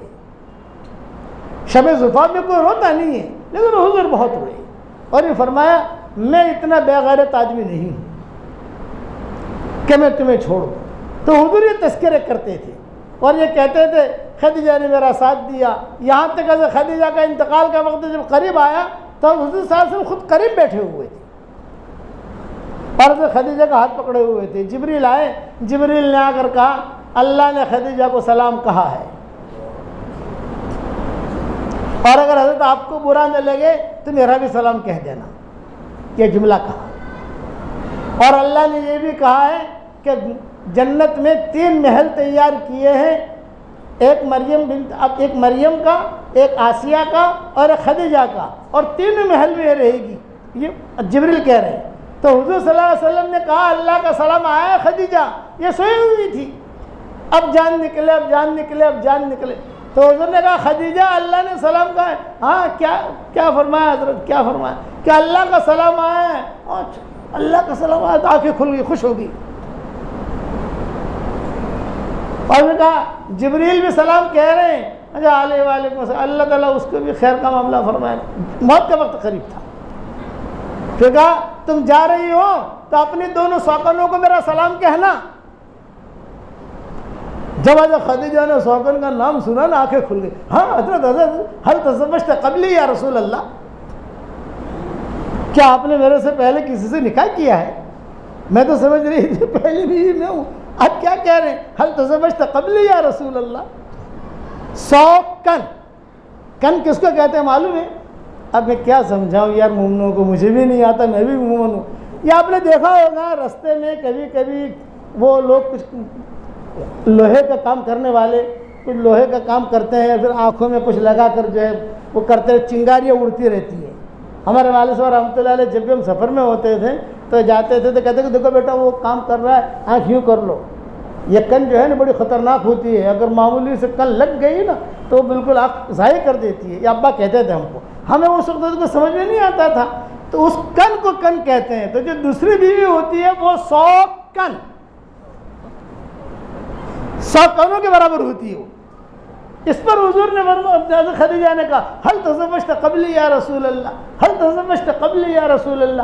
آپ نے تو حضور نے فرمایا میں نے نکاح تو نہیں کیا، لیکن جبریل مجھے یہ کہہ رہے ہیں کہ 3 محل وہاں تیار ہیں، ایک آپ کا، ایک مریم کا اور ایک آسیہ کا۔ یہ 3 محل تیار ہیں اس لیے، اور ان کے ساتھ جنت میں اللہ میرا نکاح کرائے گا۔ یہاں تک پہنچی سوچ، چلی اب خدیجہ کی قصہ تو معروف ہے، قربانیاں دینا ان کی معروف ہے۔ حضور صلی اللہ علیہ وسلم جب انتقال ہوا تو حضور بہت ہی یعنی غمگین ہوئے۔ جب بھی حضور پر غم آتا تھا تو حضور یہ کرتے تھے، داڑھی پکڑ کر اپنے گہرے رنج کا اظہار فرماتے تھے۔ بچیاں تھیں، پیدا ہو گئی تھی، حضور صلی اللہ علیہ وسلم نے کہہ دیا بھئی چلو، بغیر جنازے کی نماز پڑھایا حضرت خدیجہ کو دفن کیا، جیسے کہ جنازے کی نماز اس وقت تک آئی ہی نہیں تھی۔ یہ ہفتے میں 2 بڑے بڑے حادثے ہوئے حضور کے ساتھ، بس ایک ہی ہفتے میں۔ ابو طالب بھی چلے گئے اور حضرت خدیجہ بھی چلی گئی۔ تو حضور فرماتے تھے کہ ایسا سال میں نے نہیں دیکھا کہ ایک ہی ہفتے میں مجھے اتنے بڑے جھٹکے لگے ہوں، لیکن میرا مضمون وہی چلے گا۔ کیا مضمون؟ اچھی سوچ، اچھی سوچ پر خدا کے فیصلے ہوتے ہیں، یہ ذہن میں رکھنا۔ اب حضور صلی اللہ علیہ وسلم، حضرت خدیجہ کا انتقال ہو گیا، ابو طالب کا انتقال ہو گیا، حضور صلی اللہ علیہ وسلم تنہا رہتے تھے، کہتے تھے گھر کے اندر بچیوں کو دیکھنا بھی میرے ذمے، باہر کا کام بھی میرے ذمے، دعوت کی ذمہ داریاں بھی میرے ذمے، کھانا پکانا بھی میرے ذمے۔ بچیاں کام کر لیتی تھی لیکن پھر بھی باپ تو باپ ہوتا ہے۔ تو اب حضرت خولہ آئی حضور صلی اللہ علیہ وسلم کے پاس، سوچ ذہن میں رکھنا، یہ پوائنٹ ذہن میں رکھنا۔ حضرت خولہ آئی، بیٹیاں بیٹھی ہوئی تھی، حضور صلی اللہ علیہ وسلم بیٹھے ہوئے تھے۔ حضرت کیا حال ہے؟ حضرت خولہ جو تھی یہ جگ ممانی تھی، جگ ممانی سمجھو، آپ نے دیکھا ہوگا بعض لوگوں کو سارا گاؤں والے ماموں کہتے ہیں ان کو۔ ہمارے یہاں نظام الدین مرکز میں مولانا اظہار صاحب رحمۃ اللہ علیہ ہوتے تھے، تو ان کو ہم سب ماموں اظہار کہتے تھے۔ ہمارے ابا بھی ماموں اظہار کہتے تھے، حضرت جی بھی ماموں اظہار کہتے تھے، حالانکہ ہم ماموں نہیں تھے ہمارے، لیکن پورا مرکز ماموں اظہار۔ حضرت کہتے تھے بھائی ماموں اظہار کو بلا لو۔ ابا فرماتے تھے ابا کہاں جا رہے ہو؟ کہ ماموں اظہار کے پاس جا رہا ہوں، حالانکہ ہم ماموں نہیں تھے وہ۔ تو حضرت خولہ یہ جگ ممانی تھی، پورے مکہ کی جگ ممانی، ہر آدمی انہیں ممانی بھابھی چچی کہتا تھا۔ یہ آئی حضور کے پاس، حضرت بہت ٹینشن میں نظر آتے ہوئے، کیا بات ہے؟ یہ فرمایا خولہ کیا کروں، خدیجہ چلی گئی، چچا بھی چلے گئے، گھر کا باہر کا کام تو سارا چچا دیکھ لیتے تھے، اندر کا کام خدیجہ دیکھ لیتی تھی، اب بچیاں ہیں اور میں ہوں، خدیجہ کا کام بھی مجھے کرنا پڑے، چچا کا کام بھی مجھے کرنا پڑے، باہر کا سپورٹ تھا نا بہت بڑا۔ تب خولہ نے خود نے کہا کہ حضرت آپ کے لیے کوئی لڑکی ڈھونڈوں؟ آپ نے فرمایا ہاں ڈھونڈو. خیریں کیسی چلتی ہیں؟ اچھی سوچ. تو خولہ نے پوچھا کہ سیبہ ڈھونڈوں یا کنواری ڈھونڈوں باقیرہ؟ آپ پہلے تو خاموش رہے. آپ نے فرمایا دونوں ڈھونڈو. یہ جواب دیا. پھر ایک جملہ کہا یہ کام تو عورتوں کا ہی ہوتا ہے، لڑکیاں ڈھونڈنا یہ کرنا. یہ جملہ حضور نے اس حدیث میں کہا یہ کام تو عورتوں کا ہی ہوتا ہے.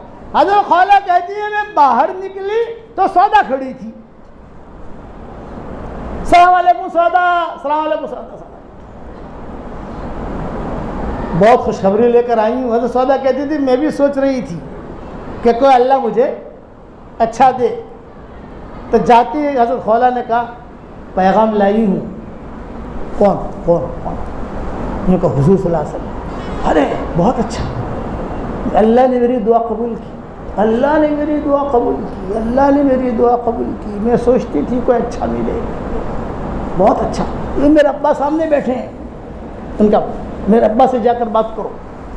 لیکن دیکھو حضرت خولہ گئی بات کرنے تو دیکھنا خولہ خولہ خولہ خولہ وہاں جا کر سلام مت کرنا. اگر تو سلام کرے گی اس لیے کہ مشرک ہے وہ، اگر کہے گی السلام علیکم ورحمۃ اللہ وبرکاتہ تو میرا نکاح نہیں ہوگا وہاں. تو میرے کیا کروں؟ یہ کہ زمانے جاہلیت کا سلام کرنا. کہ زمانے جاہلیت کا سلام کیا ہے؟ گڈ مارننگ، صباح الخیر. یہ زمانے جاہلیت کا سلام ہے. صباح الخیر. آج ہم جو کہتے ہیں نا گڈ مارننگ گڈ ایوننگ، کی جاہلیت کی چیزیں یہ جا کے کہنا. اب حضرت سودا تو اتنی خوش، وہی کھڑی کھڑی درخت کے پیچھے سے دیکھ رہی ہے ابا کیا جواب دے رہے ہیں. ظاہر بات ہے کہ اچھی سوچ پر اچھی چیزیں وجود میں آتی ہیں اور آدمی کو فطری طور پر خوشی ہوتی ہے. ہمارے مولانا یونس پونا والے رحمۃ اللہ علیہ تھے، اللہ ان کے قبر کو نور سے منور فرمائے. وہ اپنا قصہ سناتے تھے. وہ کہتے تھے کہ میں جب یہاں مرکز میں چاند تارا میں یہاں نماز پڑھاتا تھا، اس زمانے میں اتنا رجوع نہیں تھا لوگوں کا، تو میرے لیے خود ناشتہ کرنے کے باندھے ہوتے تھے. لیکن کبھی کبھار ستارہ سے لوگ آ رہے ہیں، کبھی احمد نگر سے لوگ آ رہے ہیں، فجر کی نماز پڑھ رہے ہیں. تو فجر کی نماز کے بعد جب بیٹھتا میں دیکھتا ہاں سب جو ہے پرانے ہیں لیکن 2-3 نئے چہرے بھی ہیں. تو مجھے ٹینشن یہ ہوتا کہ یار ان کا ناشتہ کیسے کراؤں گا. میرا خود ناشتہ کرنے کا میرے پاس پیسے نہیں ہے، میں ان کا ناشتہ کیسے کراؤں گا. لیکن ہے مہمان، کچھ نہ کچھ تو کرنا پڑے گا. اب جو نماز کے بعد وہ آتے، حضرت ہم آئے مشورے کے لیے. آپ نے فرمایا بیٹھو بیٹھو بیٹھو ماشاء اللہ، مشورہ کریں گے بعد میں، ناشتہ کرو گے نہیں کرو گے؟ فرمایا حضرت ناشتہ تو کریں گے. آپ کا ناشتہ کون منع کرتا ہے؟ کیونکہ کسی کے ساتھ بھی ناشتہ کر دو. کہ ناشتہ کرنا ہے تو ایک تم کو ترتیب بتاتا ہوں. وہ بڑے میاں کونے میں بیٹھے ہیں نا، تو وہاں چلے جاؤ اور وہاں جا کر سلام کرو. جب تم سلام کرو گے تو غصے میں جواب دیں گے وعلیکم السلام. گھبرانا مت. اور ان کے پاس جا کر وہ پوچھیں گے کیوں آئے ہو، تو صرف اتنا کہنا کہ حضرت ہم نے سنا ہے کہ آپ بیوی ڈھونڈ رہے ہیں، تو ہمارے یہاں ستارہ میں احمد نگر میں 2-3 عورتیں ہیں، بہت دیندار ہیں، کئی مرتبہ چلے لگے ہیں ان کے، ہم آپ کا نکاح ان کے ساتھ کرا دیں گے. اتنی بات کہنا تمہارا ناشتہ ہو جائے گا. اب مولانا ایک کونے میں، وہ بڑے میاں دوسرے کونے میں. اب مولانا بیٹھے بیٹھے دیکھ رہے ہیں. ابھی جاتے السلام علیکم، وعلیکم السلام، کیوں آئے ہو آپ لوگ؟ نے کہا تھوڑی سی بات کرنی ہے. ہاں کرو. قرآن شریف بند کیا؟ ہاں بولو بولو بولو بولو. کیا؟ فرمایا حضرت ہم جو ہے ہم نے سنا ہے کہ آپ کی بیوی کی ضرورت ہے، بیوی کا آپ کا انتقال ہو گیا ہے، بچے بھی سب بڑے بڑے ہو گئے ہیں، تو ہم چاہتے ہیں کہ ہمارے یہاں علاقے میں احمد نگر میں اور ستارہ میں 2-3 خواتین ہیں، کئی چلے بھی لگے. اچھا ابھی بات مت کرو، اشراق پڑھ کر ہوٹل میں جاتے ہیں، ناشتہ کرتے ہیں اور وہاں بات کریں گے. تو مولانا کہتے تھے میں نے ایسے کئی لوگوں کے ناشتے کروا لیے. تو بڑے میاں آتے تھے مولانا کے پاس، ارے سارے کے سارے ناشتہ کر کے جاتے ہیں، کوئی شادی تو کراتا نہیں ہے. مولانا نے کہا میں ہی بیچتا ہوں. تو یہاں تو سودا نے جب کام میں پڑ گئی سودا کی کہ حضور کے ساتھ رشتہ ہے، تو سودا وہیں کھڑی رہی. اور حضرت خولہ جو ہے یہ آئی باپ کے پاس، گڈ مارننگ گڈ مارننگ. ہاں ارے خولہ کیوں آئی ہو کیوں آئی ہو؟ بیٹھو بیٹھو بیٹھو بیٹھو. یہ کہا خوشخبری لے کر آئی ہوں. کیا خوشخبری؟ یہ کہا سودا کا رشتہ لے کر آئی ہوں. بھئی ہمارا خاندان تو بہت اونچا ہے، ہم ایرے غیرے کے ساتھ تو سودا کا رشتہ کریں گے نہیں. لیکن آپ بتاؤ کہاں سے لائی؟ کہا محمد ابن عبداللہ ابن عبد المطلب، خدیجہ کا انتقال ہوگا۔ ہاں شریف ابن شریف، شریف ابن شریف، وہ بھی شریف ہے، شریف کا بیٹا ہے، اچھا ہے، بہت اچھا۔ حضرت سودا کہنے میں وہاں کھڑی کھڑی باپ کے اشاروں سے سمجھ گئی کہ معاملہ حل ہو رہا ہے، لیکن اندر تھا عبداللہ ابن زمع، یہ حضرت سودا کے بھائی تھے، عبداللہ ابن زمع۔ انہوں نے سنا کچھ باتیں چل رہی ہیں بہن کے رشتے کی، باہر آئے، چچی ممانی کیا بات کر رہی ہو آپ بڑے میاں سے، میرے ابا سے؟ یہ کہا سودا کا رشتہ لائی ہوں۔ کہاں؟ کہ محمد ابن عبداللہ ابن عبد المطلب۔ تو عبداللہ ابن زمع نے کہا نہیں میں بالکل تیار نہیں ہوں، میں بالکل تیار نہیں ہوں۔ حضرت سودا وہیں کھڑی کھڑی دعا مانگنے لگی، اے اللہ یہ گڑبڑ کرے گا، اے اللہ یہ گڑبڑ کرے گا۔ اس نے تو اندر سے برتن لا کر پھینکنے شروع کیے، اور جو بستر تھے وہ پھینکنے شروع کیے، میں میری بہن کا رشتہ وہاں نہیں کروں گی۔ بعد میں چل کر یہ صحابی بنے عبداللہ ابن زمع رضی اللہ تعالیٰ عنہ، تو اپنی اس حرکت پر بہت روتے تھے، رات بھر روتے تھے کہ میں نے ایسا کیوں کیا۔ اب تو سودا خود آ گئی، بھائی کیا ہو رہا ہے؟ یہ فرمایا کہ ابا تیرا رشتہ، فرمایا بھائی میں تیار ہوں، ابا تیار ہیں، امی تیار ہیں، پھر کون منع کرنے، تم منع کرنے والے کون؟ یہ فرمایا میں تیار ہوں ابا، میرا رشتہ کرا دو وہاں۔ چنانچہ حضور صلی اللہ علیہ وسلم کے ساتھ رشتہ ہو گیا۔ کس کا؟ حضرت سودا کا۔ اچھا اچھی سوچ وہاں لے گئی۔ اب حضرت سودا بیٹیاں حضور کی، حضرت فاطمہ، یہ ساری بیٹیاں تو پیدا ہو چکی تھی نا، تو حضرت سودا نے اپنے گھر کو ایسا سنبھالا، حضور کہتے تھے کہ مجھے خدیجہ کا غم ہونے ہی نہیں دیا، ہنساتی تھی۔ روایت میں قصے آتے ہیں، کھانا کھا رہے کوئی جملہ کہہ دیا سب ہنس پڑے، کبھی کبھی حضور ایسے ہنستے کہ لقمہ جو ہے باہر نکل جاتا۔ اب وہ قصہ بعد میں سنائیں گے انشاءاللہ۔ ہنسا، ظرافت تھی ان کے ذہن، بہت مزاج میں ظرافت تھی۔ یہ قصہ چلا، اب جو ہے فوراً پھر سے آ گئی حضرت خولہ، اور حضرت خولہ نے آ کر کہا حضرت کیسا گزر رہا؟ ہاں ماشاءاللہ بہت اچھا ہے، بچیاں بھی خوش، سودا بھی خوش، اور سارا گھر کا معاملہ ٹھیک ٹھاک ہے الحمدللہ۔ حضرت خولہ جو وہیں بیٹھی ہوئی تھی، ساری بچیاں بیٹھی ہوئی، حضرت سودا بیٹھی ہوئی، اور حضور نے ایک جملہ کہہ دیا، خولہ تمہارا ہمارا وعدہ ہوا تھا ایک سیبہ ایک کنواری، بھئی یہ بات تو ہوئی تھی، ایک سیبہ ڈھونڈو ایک باقرہ ڈھونڈو، تو سیبہ تو آ گئی، باقرہ کا کیا ہوا؟ یہ حضور نے خود نے پوچھا کہ باقرہ کا کیا ہوا؟ تو حضرت سودا نے تو چہرہ نیچا کر لیا۔ بچیاں جو ہے وہ تھوڑی سی شرمیلی ہوئی، لیکن حضور بار بار پوچھتے رہے، تو حضرت خولہ نے کہا حضرت باقرہ کا بھی میں کر چکی ہوں، آپ کا معاملہ کر چکی ہوں اور بالکل تیار ہے، میں نے سارا سوچ کر سب ترتیب بنا دیے۔ تو حضور خود پوچھ رہے من کون ہے؟ اب سب بیٹھے ہوئے ہیں، یعنی یہ بات کوئی پرائیویٹ گھر میں نہیں ہو رہی ہے، حضرت سودا بھی ہے، حضرت فاطمہ بھی ہیں، بچیاں بھی ہیں، حضرت خولہ بھی ہیں، شادی ہو گئی، کئی مہینے گزر گئے، اب یہ بات کنواری کے ساتھ شادی کی چل رہی۔ آپ نے یاد دلایا کہ بھائی تم نے دو وعدے کیے تھے، ایک سیبہ ایک کنواری، سیبہ تو آ گئی، کنواری کا کیا ہوا؟ وہ بھی تیاری میں نے کر لی ہے۔ کون ہے؟ نے کہا آپ کے بھائی کی بیٹی۔ اس نے فرمایا میرا بھائی کون؟ ابو بکر۔ اچھا ابو بکر کی بیٹی، تو ابو بکر کے دو بیٹیاں ہیں، اسماء اور عائشہ، تو دونوں میں سے کون؟ تو حضرت خولہ نے کہا کہ عائشہ۔ آپ نے فرمایا واہ، عائشہ کے ساتھ میرا نکاح کیسے ہوگا؟ یہ اس نے جواب دیا، بھئی عائشہ کے ساتھ میرا نکاح کیسے ہوگا؟ پھر کیوں نہیں ہوگا حضرت؟ پھر بھی عائشہ کی تو منگنی متم کہاں ہو چکی ہے، متم ایک آدمی تھا، حضور صلی اللہ علیہ وسلم پر اس نے بہت احسان کیا تھا۔ بدر میں حضور نے اعلان کیا تھا آج اگر متم زندہ ہوتا اور مکہ والوں کی سفارش کرتا، میں سارے مکہ والوں کو معاف کر دیتا۔ حضور پر اس نے بہت احسان کیا تھا۔ جب طائف گئے تھے حضور صلی اللہ علیہ وسلم تو طائف والوں نے نکال دیا، مکہ والوں نے راستہ بند کر دیا، مکہ والوں نے کہا ہمارے بارڈر میں آنا مت، آپ نکل چکے ہو، آپ کا ایگزٹ ہو گیا، اب کبھی بھی آپ آؤ گے نہیں۔ یہ مکہ والے۔ طائف والوں نے کہا ہمارے بارڈر سے نکل چکے ہو، ہمارے گھر میں آنا مت، تو طائف والوں نے وہاں دروازہ بند کر دیا۔ مکہ والوں نے یہاں دروازہ بند کر دیا. حضور صلی اللہ علیہ وسلم اور زید بن حارثہ یہ دونوں کو دونوں پہاڑوں میں رہے. کہاں جانا؟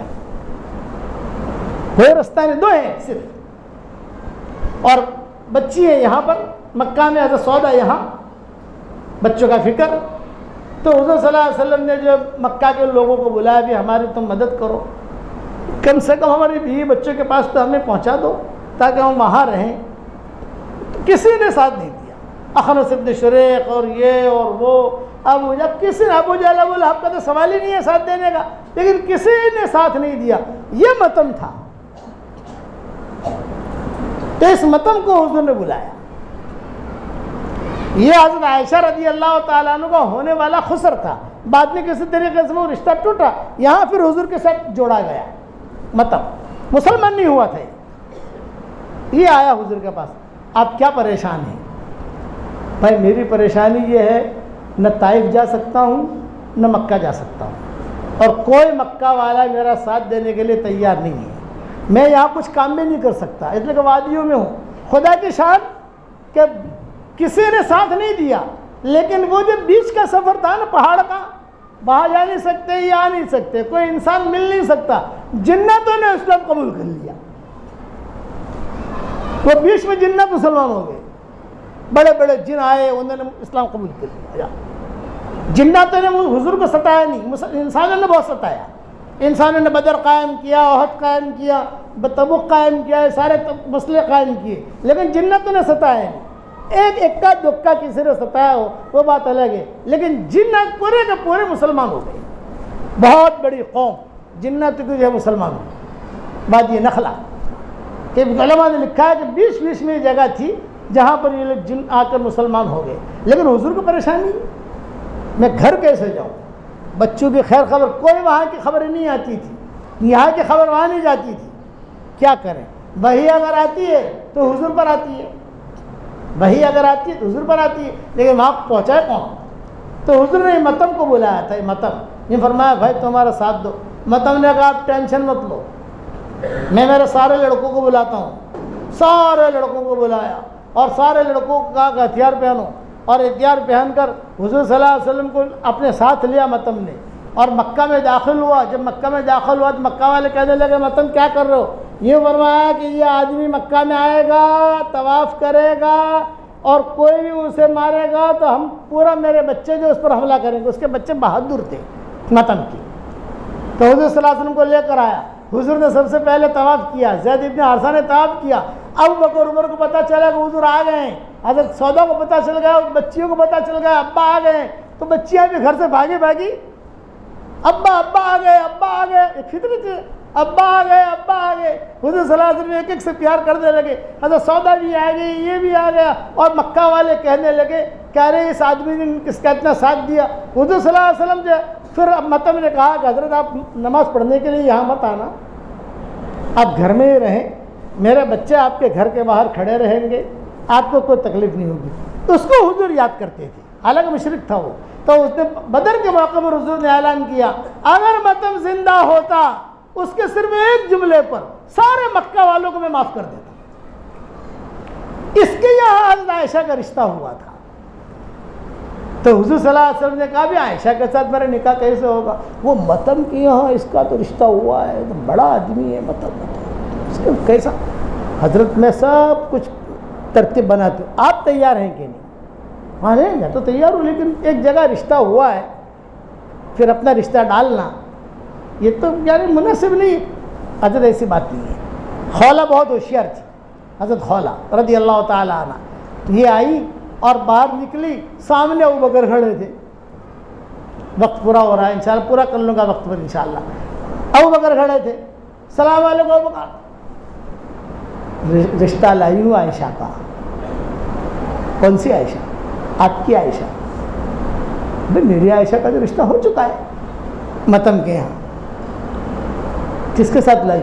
وہ حضور کے ساتھ. او ہو بہت اچھا رشتہ ہے, لیکن ہم وعدے خلاف تو نہیں کر سکتے. تو خولہ نے کہا ہم چلتے ہیں, تم میرے ساتھ چلو, تم خاموش رہنا, زیادہ بولنا مت. خولہ کہہ رہی کس کو؟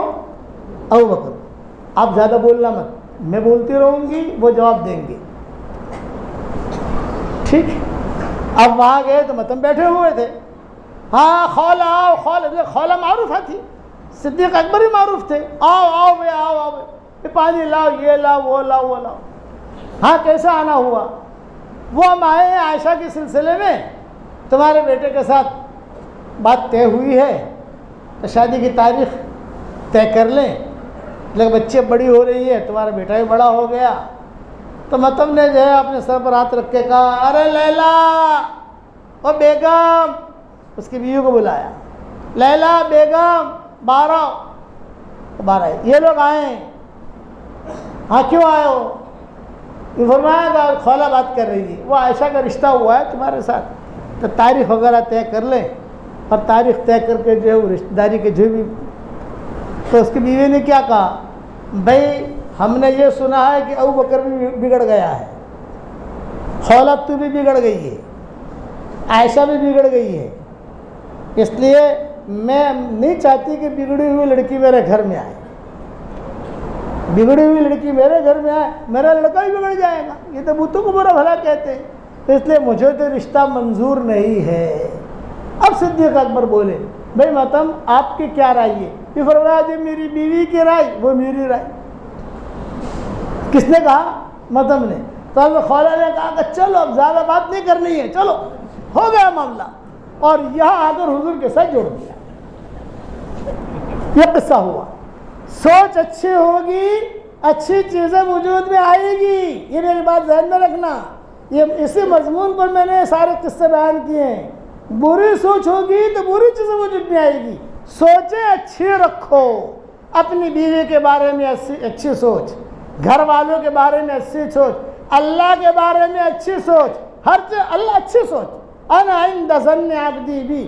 گناہ ہو گیا، ہم سمجھتے ہیں گناہ ہو گیا. میرے والد صاحب رحمۃ اللہ علیہ ایک بات کہتے تھے ہم کو کہ بیٹا ہم شیطان نہیں ہیں کہ توبہ نہ کریں، اور ہم فرشتے نہیں ہیں کہ گناہ نہ کریں.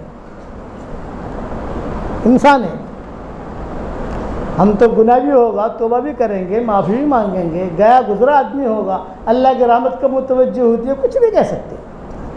امام حسن بصری رحمۃ اللہ علیہ کے زمانے میں ایک نوجوان عورت جو ہے بیوہ ہوئی.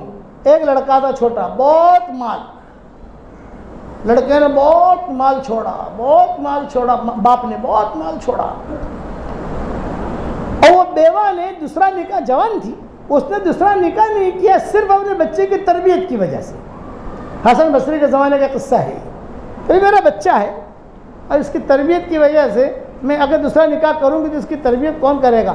لیکن یہ بڑا ہو کر بہت خراب نکلا. شراب، شباب، مال و منال، جوا، لڑکیاں. ہر رات اسے نئے برتن کی ضرورت پڑتی تھی، نیا برتن چاہیے ہر رات اس کو.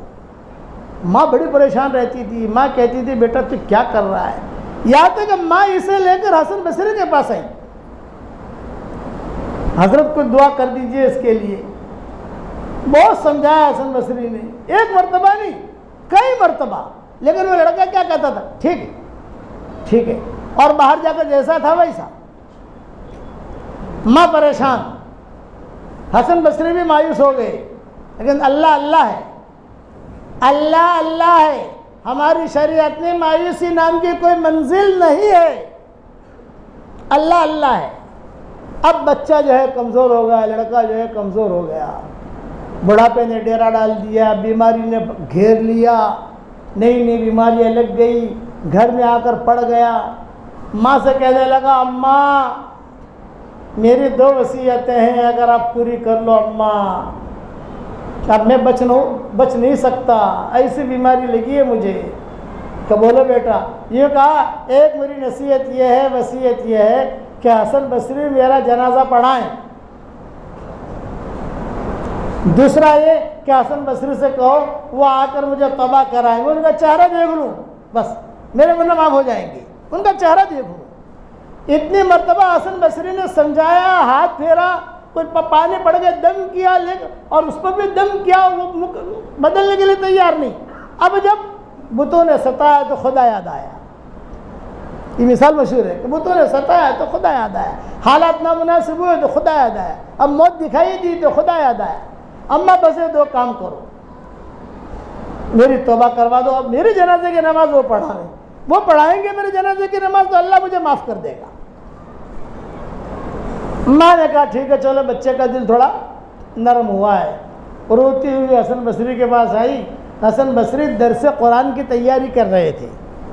درس قرآن جو ہوتا ہے تو آدمی کو بہت دھیان سے، میں بھی درس قرآن دیتا ہوں تو مجھے 5 منٹ درس دینے کے لیے 1 گھنٹہ تیاری کرنی پڑتی ہے، 1 گھنٹہ قرآن کے لیے۔ حدیث وغیرہ کے لیے اتنی تیاری نہیں کرنی پڑتی، وہ تو یاد ہے، بیانات یاد ہے، لیکن درس قرآن دینا ہو مجھے 6 منٹ کا تو مجھے 1 گھنٹہ تہجد تیاری کرنی پڑتی ہے کہ قرآن ہے، کوئی چیز غلط دنیا میں نہ پھیلے۔ حسن بصری اپنے درس قرآن میں مشغول تھے، ان کو درس دینا تھا، اور سامنے بڑے بڑے فقہا، بڑے بڑے علماء سب بیٹھے ہوئے، اور یہ عورت آئی روتی ہوئی پردے کے ساتھ، بے کون ہو؟ فلاں کی ماں ہوں۔ اچھا اچھا اچھا، کیوں آئی ہو؟ یہ فرمایا کہ حضرت ایک خواہش لے کر آئی ہوں، وہ ایسی بیماری میں مبتلا ہو گیا ہے کہ بچنے کی کوئی امید رہی نہیں ہے، تو اس نے یہ کہا ہے کہ حسن بصری میرا جنازے کی نماز پڑھائیں، اور دوسرا کہ آپ کو بلایا ہے کہ آپ اگر آ جائیں اور توبہ کرا دیں۔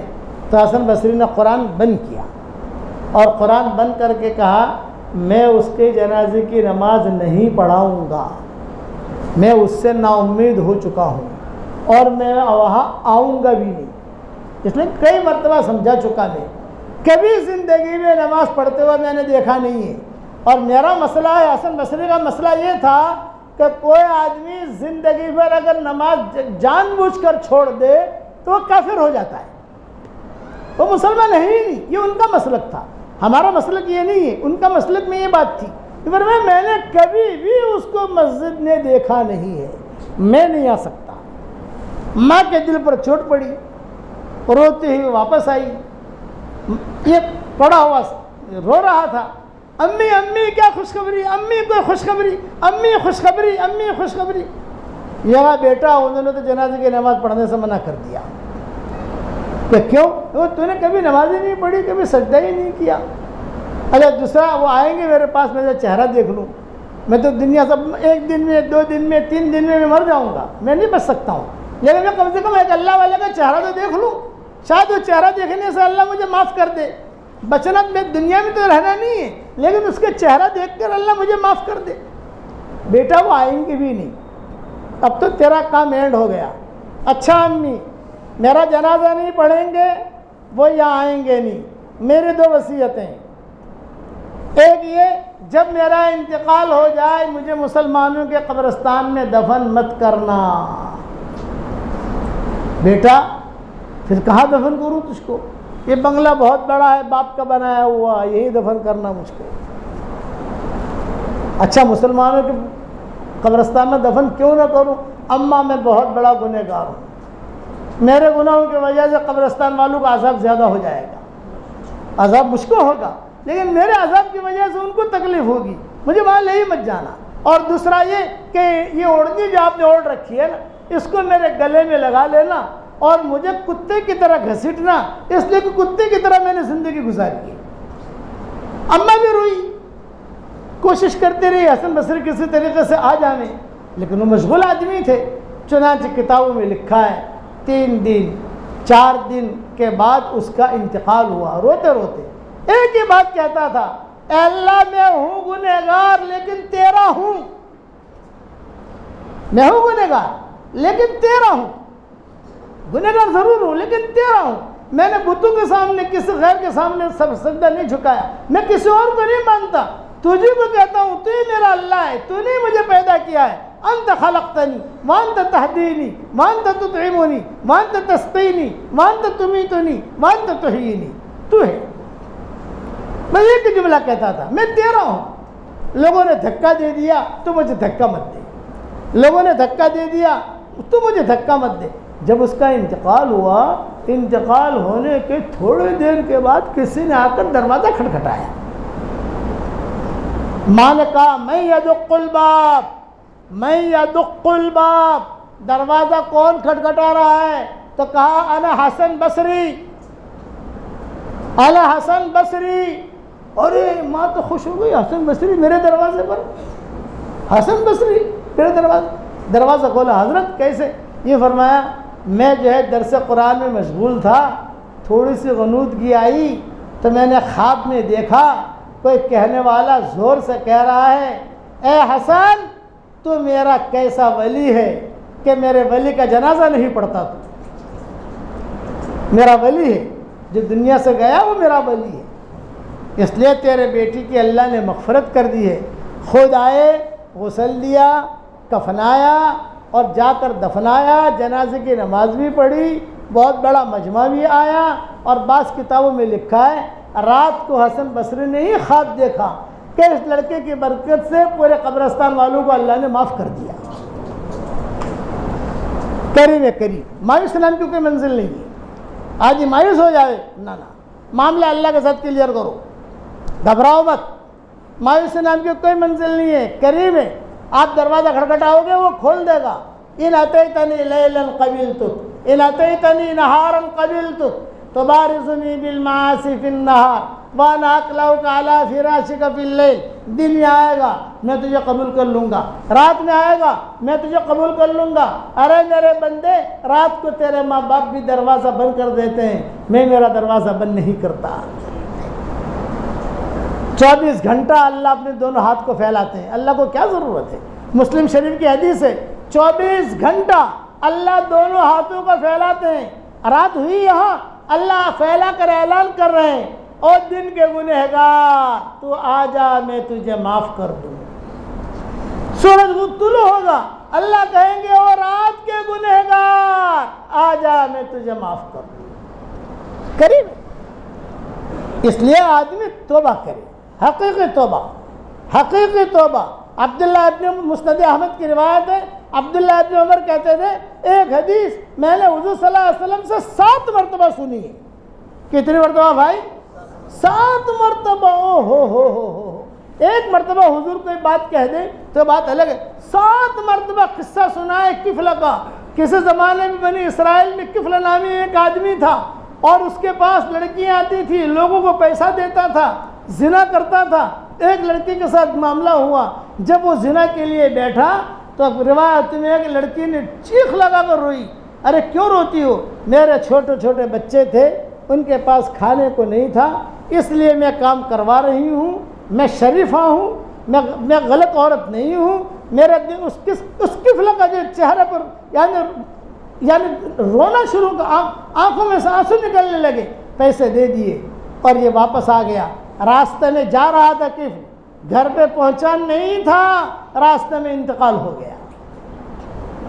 یہ عبداللہ ابن عمر سناتے تھے کہ میں نے 7 مرتبہ کفل کا قصہ حضور صلی اللہ علیہ وسلم سے سنا ہے۔ راستے میں انتقال ہوا، لوگوں نے کہا خراب آدمی تھا، خراب آدمی تھا۔ لوگوں نے مشورہ کیا بھی چلو مر تو گیا ہے، اس کو کم سے کم غسل دو، کفناؤ، دفناؤ۔ چنانچہ اس کو غسل دے دیا گیا، کفنایا گیا، دفنایا گیا۔ جب صبح ہوئی ہم اس کے گھر کے قریب سے گزرے تو اس کے گھر کے باہر لکھا ہوا تھا آج کی رات میں اللہ نے کفل کو معاف کر دیا، سارے گناہ اللہ نے معاف کر دیے۔ اس زمانے میں دروازے پر لکھا ہوا ملتا تھا، آج جس نے یہ گناہ کیا، جس نے یہ گناہ کیا، جس کی معافی ہوئی تو دروازے پر لکھا ہوا تھا آج کی رات میں اللہ نے کفل کو معاف کر دیا۔ کریم ان اتیتنی لیلا قبلتک، ان اتیتنی نہارا قبلتک۔ اب دن میں آئے گا قبول کر لوں گا، رات میں آئے گا قبول کر لوں گا۔ اس لیے آدمی توبہ اور استغفار بہت کرے، اٹھتے بیٹھتے ایک جملہ کہو اللہ معاف کر دے، اللہ معاف کر دے، اللہ معاف کر دے، اتنا جملہ کہو تو یہ کافی ہے، انشاءاللہ کرو گے انشاءاللہ۔ اچھا حضرت عمر کے زمانے، چلو بعد میں سنائیں گے، وقت پورا ہو رہا ہے۔ حضور کے زمانے میں قصہ اور ہوا تھا کہ اس طریقے پر کوئی لڑکا تھا جب بقی میں جا کر کوئی عورت کا انتقال ہوتا تو اس سے زنا کرتا تھا اور وہ خبر حضور کو پہنچی، یہ بعد میں سنا دیں گے انشاءاللہ۔ اب تو سارا مجمع یہ نیت کرے کہ انشاءاللہ پوری زندگی ہمیں دین پر چل کر زندگی گزارنی ہے، کوئی انشاءاللہ سوچیں اچھی کرنی ہے، یہ کوئی سمجھائے گا نہیں۔ سوچ اچھی بناؤ، سوچ اچھی بناؤ، سوچ اچھی بناؤ، آپ کی قیامتی کے آنے والی نسلیں چمک جائے گی انشاءاللہ۔ اپنی سوچوں کو خراب مت رکھو، اس لیے کہ سوچ وہاں ریکارڈ ہوتی ہے، اسی پر آدمی کی زندگی گزرتی ہے۔ اچھی سوچ بناؤ گے انشاءاللہ، اٹھتے بیٹھتے استغفار کی کثرت کرتے رہو۔ اسی لیے یہ ساری چیزیں میں نے اس لیے کہی، کبھی ہماری زندگی میں دین کیسے آئے گا؟ ہم کو اللہ نے دعوت کا کام دیا ہے سدا بہار، کوئی سمجھانے کی ضرورت نہیں ہے۔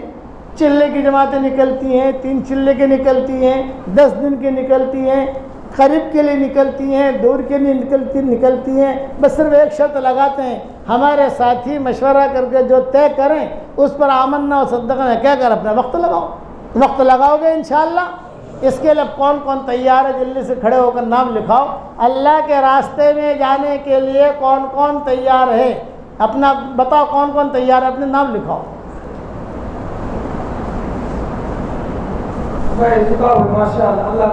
کیا نام؟ 4 مہینہ، ماشاء اللہ۔ اللہ ان کی جان میں، مال میں، ایمان میں، آبرو میں بے انتہا برکت کا معاملہ فرمائے، کہو آمین۔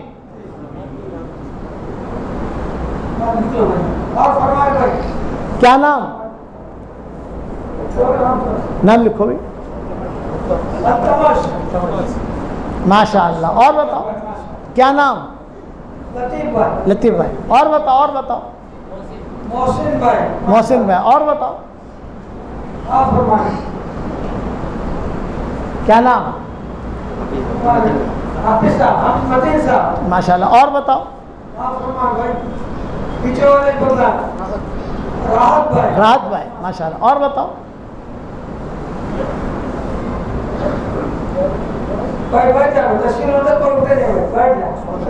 عثمان بھائی۔ اور بتاؤ کیا نام؟ شاہد ریاض۔ محمد یہی رہتے ہیں؟ کیا نام بھائی کا؟ راہیل بھائی۔ اور بتاؤ جی کیا نام؟ فیضان بھائی جی۔ عبدالسلام۔ اور بتاؤ، اور بتاؤ، اور بتاؤ، اور بتاؤ کیا نام؟ اور بتاؤ، اور بتاؤ۔ پیچھے والے بتائے، آگے والے بتائے۔ اور بتاؤ جی۔ نوشاد بھائی، ماشاء اللہ۔ یہ سارے اسی علاقے کے ہیں سب؟ ذاکر بھائی۔ اور بتاؤ جی۔ ماشاء اللہ، ماشاء اللہ، ماشاء اللہ، ماشاء اللہ۔ اور بتاؤ، اور بتاؤ، اور بتاؤ۔ اویس، ماشاء اللہ۔ موسیٰ، ماشاء اللہ۔ عابد جی۔ ماشاء اللہ۔ ناظم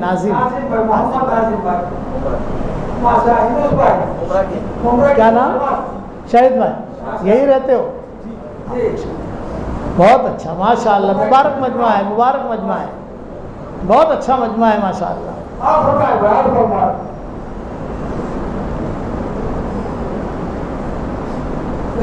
اللہ کے بندے جی۔ کیا نام؟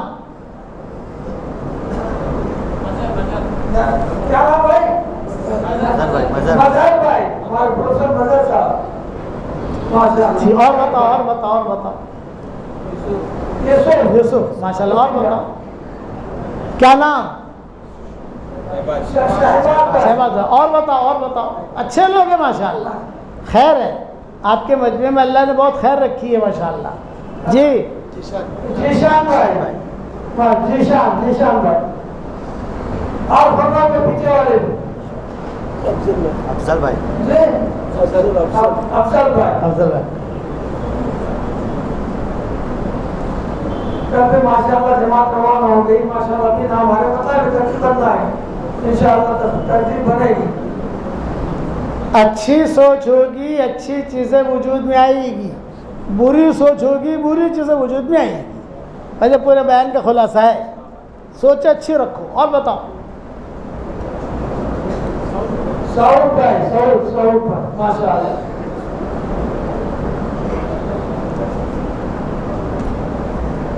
ماشاء اللہ، ماشاء اللہ، ماشاء اللہ۔ اور بتاؤ جی کیا نام؟ جنید بھائی، جنید بھائی، جنید بھائی اور محبوب کیا نام؟ محبوب بھائی میرا روڈ، ماشاء اللہ. اور بتائیں اور فرمائیں. اویس بھائی ماشاء اللہ. ماشاء اللہ. فہد بھائی ماشاء اللہ. کیا نام؟ فہد بھائی. حسن بھائی. فہد بھائی و حسن بھائی. کیا نام؟ سلمان بھائی. سلمان. ماشاء اللہ. جی کیا نام؟ غلام بھائی.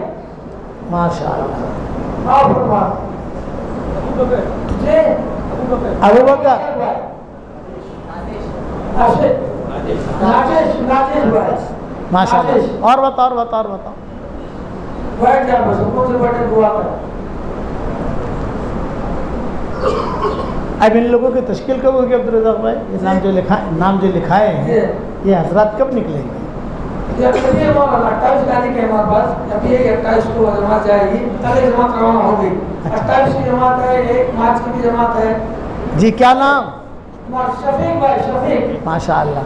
اللہ قبول فرمائے. اللہ قبول فرمائے. ماشاء اللہ. یہ ایک ہفتے کے اندر ساری جماعتیں جائیں گی انشاءاللہ. سب کی ترتیب بنے گی.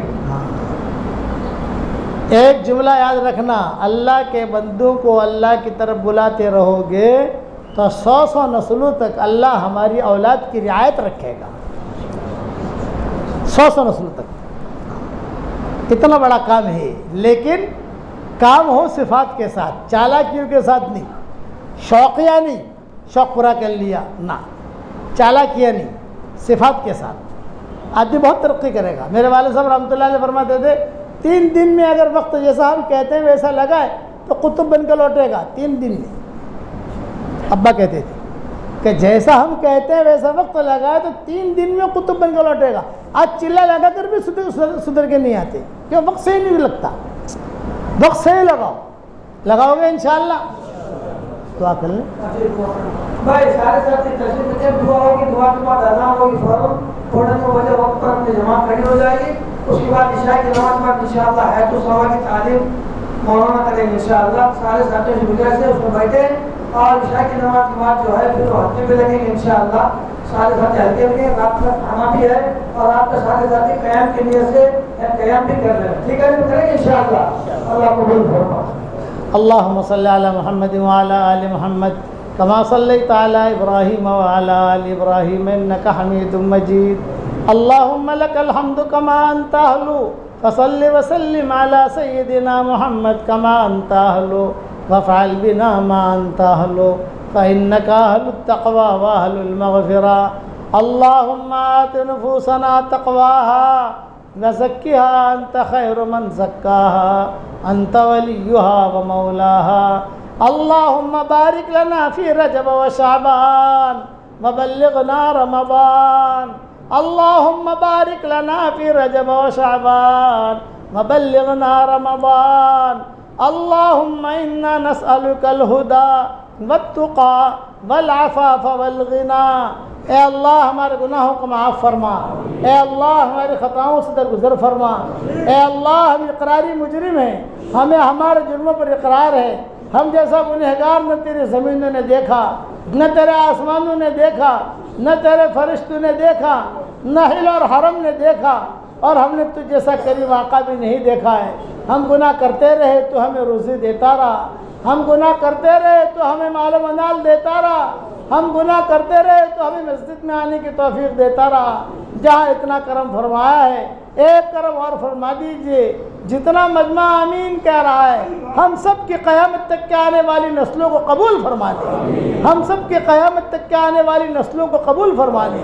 ہمارا کھویا ہوا دین ہمیں واپس دے دے, ہمارا کھویا ہوا قرآن واپس دے دے, کھویا ہوا دعوت کا کام واپس دے دے, کھوئی ہوئی عزتیں واپس دے دے. جس کرم سے آپ نے ہمیں یہاں جمع کیا ہے, تیرے اسی کرم سے جنت الفردوس میں تیرے نبی کے پڑوس میں ہماری قیامت تک کے آنے والی نسلوں کے ساتھ تو ہم سب کو جمع فرما دے. اے اللہ اگر آپ نے ہمارا نام سعید اور نیک بختوں میں لکھا ہو تو ہمارا نام انہی میں لکھے رکھیو, اور اگر آپ نے ہمارا نام شقی اور بدبختوں میں لکھا ہو تو ہمارا نام ان کی فہرست سے مٹا دینا, اور نیک لوگوں کے فہرست میں ہمارا نام لکھ لینا. لکھنا بھی آپ کا کام ہے, مٹانا بھی آپ کا کام ہے, لوح و قلم بھی آپ کے پاس ہیں. اے اللہ ہمیں خالی ہاتھ واپس نہ لوٹا۔ اے اللہ یہ مجمع جو آمین کہہ رہا ہے، کسی کے باپ کا انتقال ہو چکا ہے، کسی کی ماں کا انتقال ہو چکا ہے، کسی کی ماں اور باپ دونوں کا انتقال ہو چکا ہے، وہ قبروں میں انتظار کر رہے ہیں کہ کوئی ہمارے لیے بھی دعائے مغفرت کرتا ہے کہ نہیں کرتا۔ اے اللہ ہمارے ماں باپ کی مغفرت فرما، ہمارے ماں باپ کی مغفرت فرما، ہمارے ماں باپ کی مغفرت فرما، ان کی ہڈی ہڈی کو جنت نصیب فرما، اور جو زندہ ہوں ان کی قدر کرنے کی توفیق عطا فرما۔ اے اللہ جس نے بھی ہم سے دعاؤں کے لیے کہا ہو، دعاؤں کے لیے خطوط میں لکھا ہو، جن کا ہم پر کسی قسم کا حق اور احسان ہو، یا جو ہمیں اپنی دعاؤں میں یاد کرتے رہتے ہوں، ہماری ساری دعاؤں میں ان کا پورا پورا حصہ نصیب فرما۔ اے اللہ فضل کرے تو چھٹیاں، اور اگر عدل کرے تو لٹیاں، ہمارے ساتھ فضل کا معاملہ فرما، عدل اور انصاف کا معاملہ نہ فرما۔ اے اللہ اقوام عالم کی ہدایت کے فیصلے فرما۔ جو بیماریاں دنیا میں پھیل رہی ہیں ان بیماریوں سے پوری امت کو نجات دے دے، پوری امت کو نجات دے دے، پوری انسانیت کو نجات دے دے، پوری انسانیت کو نجات دے دے۔ اے اللہ اس وقت سے لے کر قیامت تک جتنی تیری مخلوق آئے ان کی جو ضرورتیں ہوں وہ ضرورتوں کو تو پورا فرما، ان کے جو پریشانیاں ہوں ان کی پریشانیوں کو دور فرما، اور اقوام عالم کے ہدایت کے فیصلے فرما، اور اپنے فضل و کرم سے ہماری دعاؤں کو قبول فرما۔ سبحان ربک رب العزت عما یصفون وسلام علی المرسلین والحمد للہ رب العالمین۔